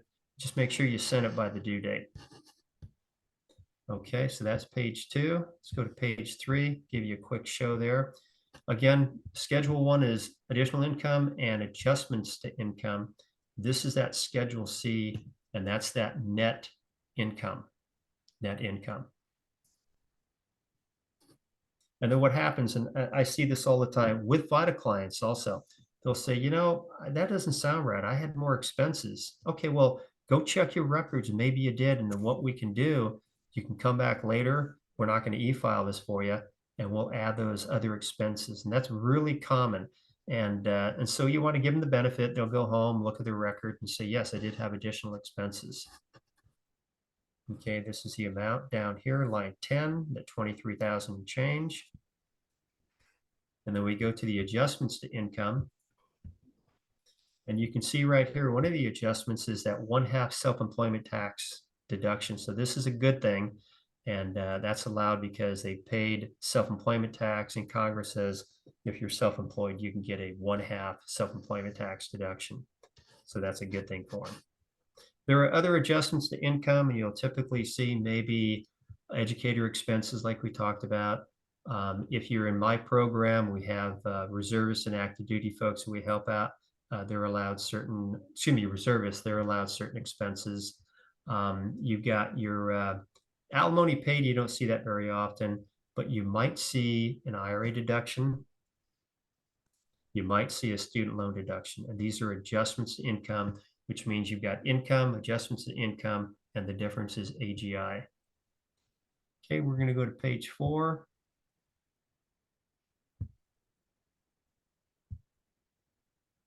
We're going to go to page 5. There we go, additional taxes. And again, for a lot of especially young adults, they haven't heard of self-employment tax before, and they are, again, they're kind of shocked and go, what is this? So you explain it to them and they go, wow. And then the whole takeaway here is make estimated tax payments if you're going to have net income of $20,000 or $30,000. Okay, that takes care of that. I'm going to go to the next page. Other taxes, we don't have other taxes, but when you talk about other taxes, typically you're talking about self-employment tax in the VITA program. Additional credits. This right here, you're going to see this. This will pop up automatically. Remember, he had a contribution to his 401k, and that contribution is going to go on the form 8880. And the whole idea is Congress says if you are at a certain income level, you're going to be receiving this non-refundable credit for savings. And so that's a good thing for them. That's a $200 non-refundable, which is a dollar for dollar reduction of the tax. And then the last page should be payments of Schedule 3. And there's probably nothing here. Okay, so let's go back to page 1. Sean, I'm open to questions for about 5 minutes, and then we'll call it a day. Well, I don't see any direct questions there. We had some discussions going on privately between me and Scott Medling about if you're going to do direct debit, you need to make sure that you have a conversation with the taxpayer about the date that they want that debit to come out of their account so that they're clear when that money's coming and make sure they have money in there. That's a good point. Yeah, because if the IRS tries to do that, then that becomes painful for the taxpayer. And then, just like everything we put on here, when you're doing the intake interview or the quality review, these numbers, we've got to verify them with the taxpayer. And it's really critical on the account numbers and routing numbers, because whatever number you put in there, it's going to go into that bank account. And yeah, that's a good point. What happened, Sean, a few years ago at the St. Killian site, a guy provided his bank account number and his routing number. And then anyway, it was electronically filed, and he provided the incorrect account number. He ended up calling me. He goes, what are you going to do about it? And I said, I'm not going to do anything about it. I said, it's on you. Now, I did use flowery language. I said, this is what you need to do. There's a way to solve it.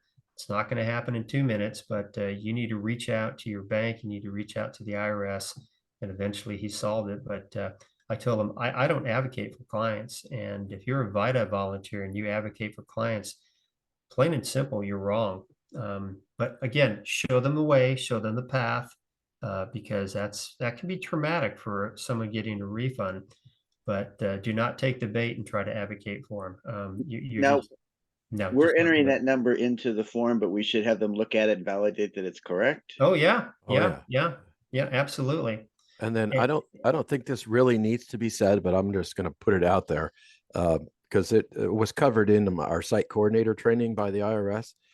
There have been a few examples in recent years where VITA volunteers have put their own bank account numbers in there. And needless to say, if you're doing that, the IRS is going to come after you in a big way, and you're going to be going to jail. So don't do that. If I can, Sean, first of all, if you're a VITA volunteer, yeah, you're not going to put that. If you do it intentionally, number one, you're wrong. And number two, you will be visited by the IRS, and that's probably going to be a guy or a gal knocking on your door because you're stealing money if you do it intentionally. So yeah, I don't think that's going to happen at St. Killian's. I think it's happened 2 or 3 times that I remember. But the bottom line is just don't do it. Did the form show that you had to contact the IRS to pay, or did you able to do it electronically per the form? For the guy that made a mistake? No, per this form right here where it said money you owe, and then it said contact the IRS to find out ways to pay. Oh yeah, you can do that, but typically you're going to tell the client you can write a check, you can go on an installment agreement, you pay a modest fee and you pay over maybe a year, or you can go online and you can make payments. But the bottom line is don't forget about making your payment, because the IRS will continue to contact you to make the payment on that tax. Do we mail the returns out from St. Killian's, or is that entirely on their own? I heard mail St. Killian's. I don't know why you came. This is like, do we mail the return out from St. Killian's, or is that something we just prepare and hand it back to the client to handle back and make sure they filed? Yeah, what happens is we will electronically file the return, the vast majority of returns. Some of them we can't e-file, and then we tell the taxpayer, sorry, we can't e-file for you. So we'll make a copy that they can mail off to the IRS and the franchise tax board. When we electronically file, if they choose to pay by check, there's some kind of form we give them so they can include that to pay the government via the mail. There's a voucher that's included in the document that you're going to print out, and that payment voucher, whether it's federal and or state, and then they can pay by check. And of course, there's also an address that they can mail it to the IRS and the franchise tax board. Jerry? Yes. Yeah, I worked at a TCE site, and I have people coming in who have RMD requirements, and they're making estimated payments, which for some of these people is very confusing. I have recommended to some of them or pointed out to them that they could, instead of doing that, have money withheld from their RMD. Would you consider that advocating? I mean, should I not do that? Let's see if I understand your question. So they have estimated tax payments they're required to make, and they're receiving an RMD. I don't think they're required to make if you have the money if you have federal withholding from an RMD, because that's counted as if it's, if it was given throughout the year. I mean, I do that myself. I don't make estimated payments. I just have withholding from my RMD. Yeah, you can do that. And of course, you want to have insufficient. And I've told this to probably 1,000 people, whether you are self-employed and or a wage earner, if you have insufficient withholding, there's a couple things you can do. You can make estimated tax payments. You can have additional amounts withheld from your check. I'm a wage earner. I'm also self-employed, and sometimes as a wage earner, I made estimated tax payments. So yeah, the bottom line is you estimate what you need to pay, and then you find a way to pay it. Yeah, you can also have withholding from your Social Security, I believe, for seniors. You can. Yeah, And yeah, that- Bob. Yeah, from a pension too. To your point, Bob, we run into this problem with people who have Social Security and they don't have withholding, and also unemployment compensation. A lot of people don't realize that that's taxable income, and they get a big tax bill at the end of the year. Yeah, for Yeah. federal purposes, not for the state of California for unemployment. So It's just that for some seniors, it's confusing. Making estimated payments are confusing. They forget, they don't do it on time. Yeah. Something like that, I think, is simpler, in my opinion. I'm just wondering if you would consider that advocating, if you suggested that to somebody. No, I call it pointing the way or showing the path, because if you can provide information that you know about, then you can reference a tax document, and you can share that with a VITA client. Say, hey, this is something that's that you want to you might want to consider. But I'm not going to make I'm not going to take someone down to the bank or down to the pension plan to advocate for them to make a payment. But showing them the way, nothing wrong with that. Actually, in 4012, near one of the back tabs, it tells you that's one of the things you should do when a client has a payment due. Those are one of the recommendations you should make. Okay. Can you elaborate on that? What's the rest of the story? That's in 4012, the advice to tell the client that he can either increase his withholding, he can make estimated tax payments, or he can arrange payments with the IRS. That's actually listed in 4012 as actions the preparer can make during the part review process. And that's not advocating, that's just showing someone the way, I mean, if you have information in front of you from a tax document, or you have information in your brain because you've been practicing for 30 years, you can show people the way. I do it all the time. But again, avoid advocating. Got it. Thanks. All right, Sean, I'm going to turn it over to you. We're done. All right. Well, thank you for another great session, Jerry. And we're going to turn off the recording in a minute. We will have our next session on December 2nd. So we're taking a couple of weeks off here. It does take about 4 to 5 hours for the file to be converted for YouTube. So you look for the YouTube video much later this afternoon, and I will send out an email to everyone when that's ready. Thanks a lot. Thank Okay, you. Bye. Thank Thanks, you. everybody.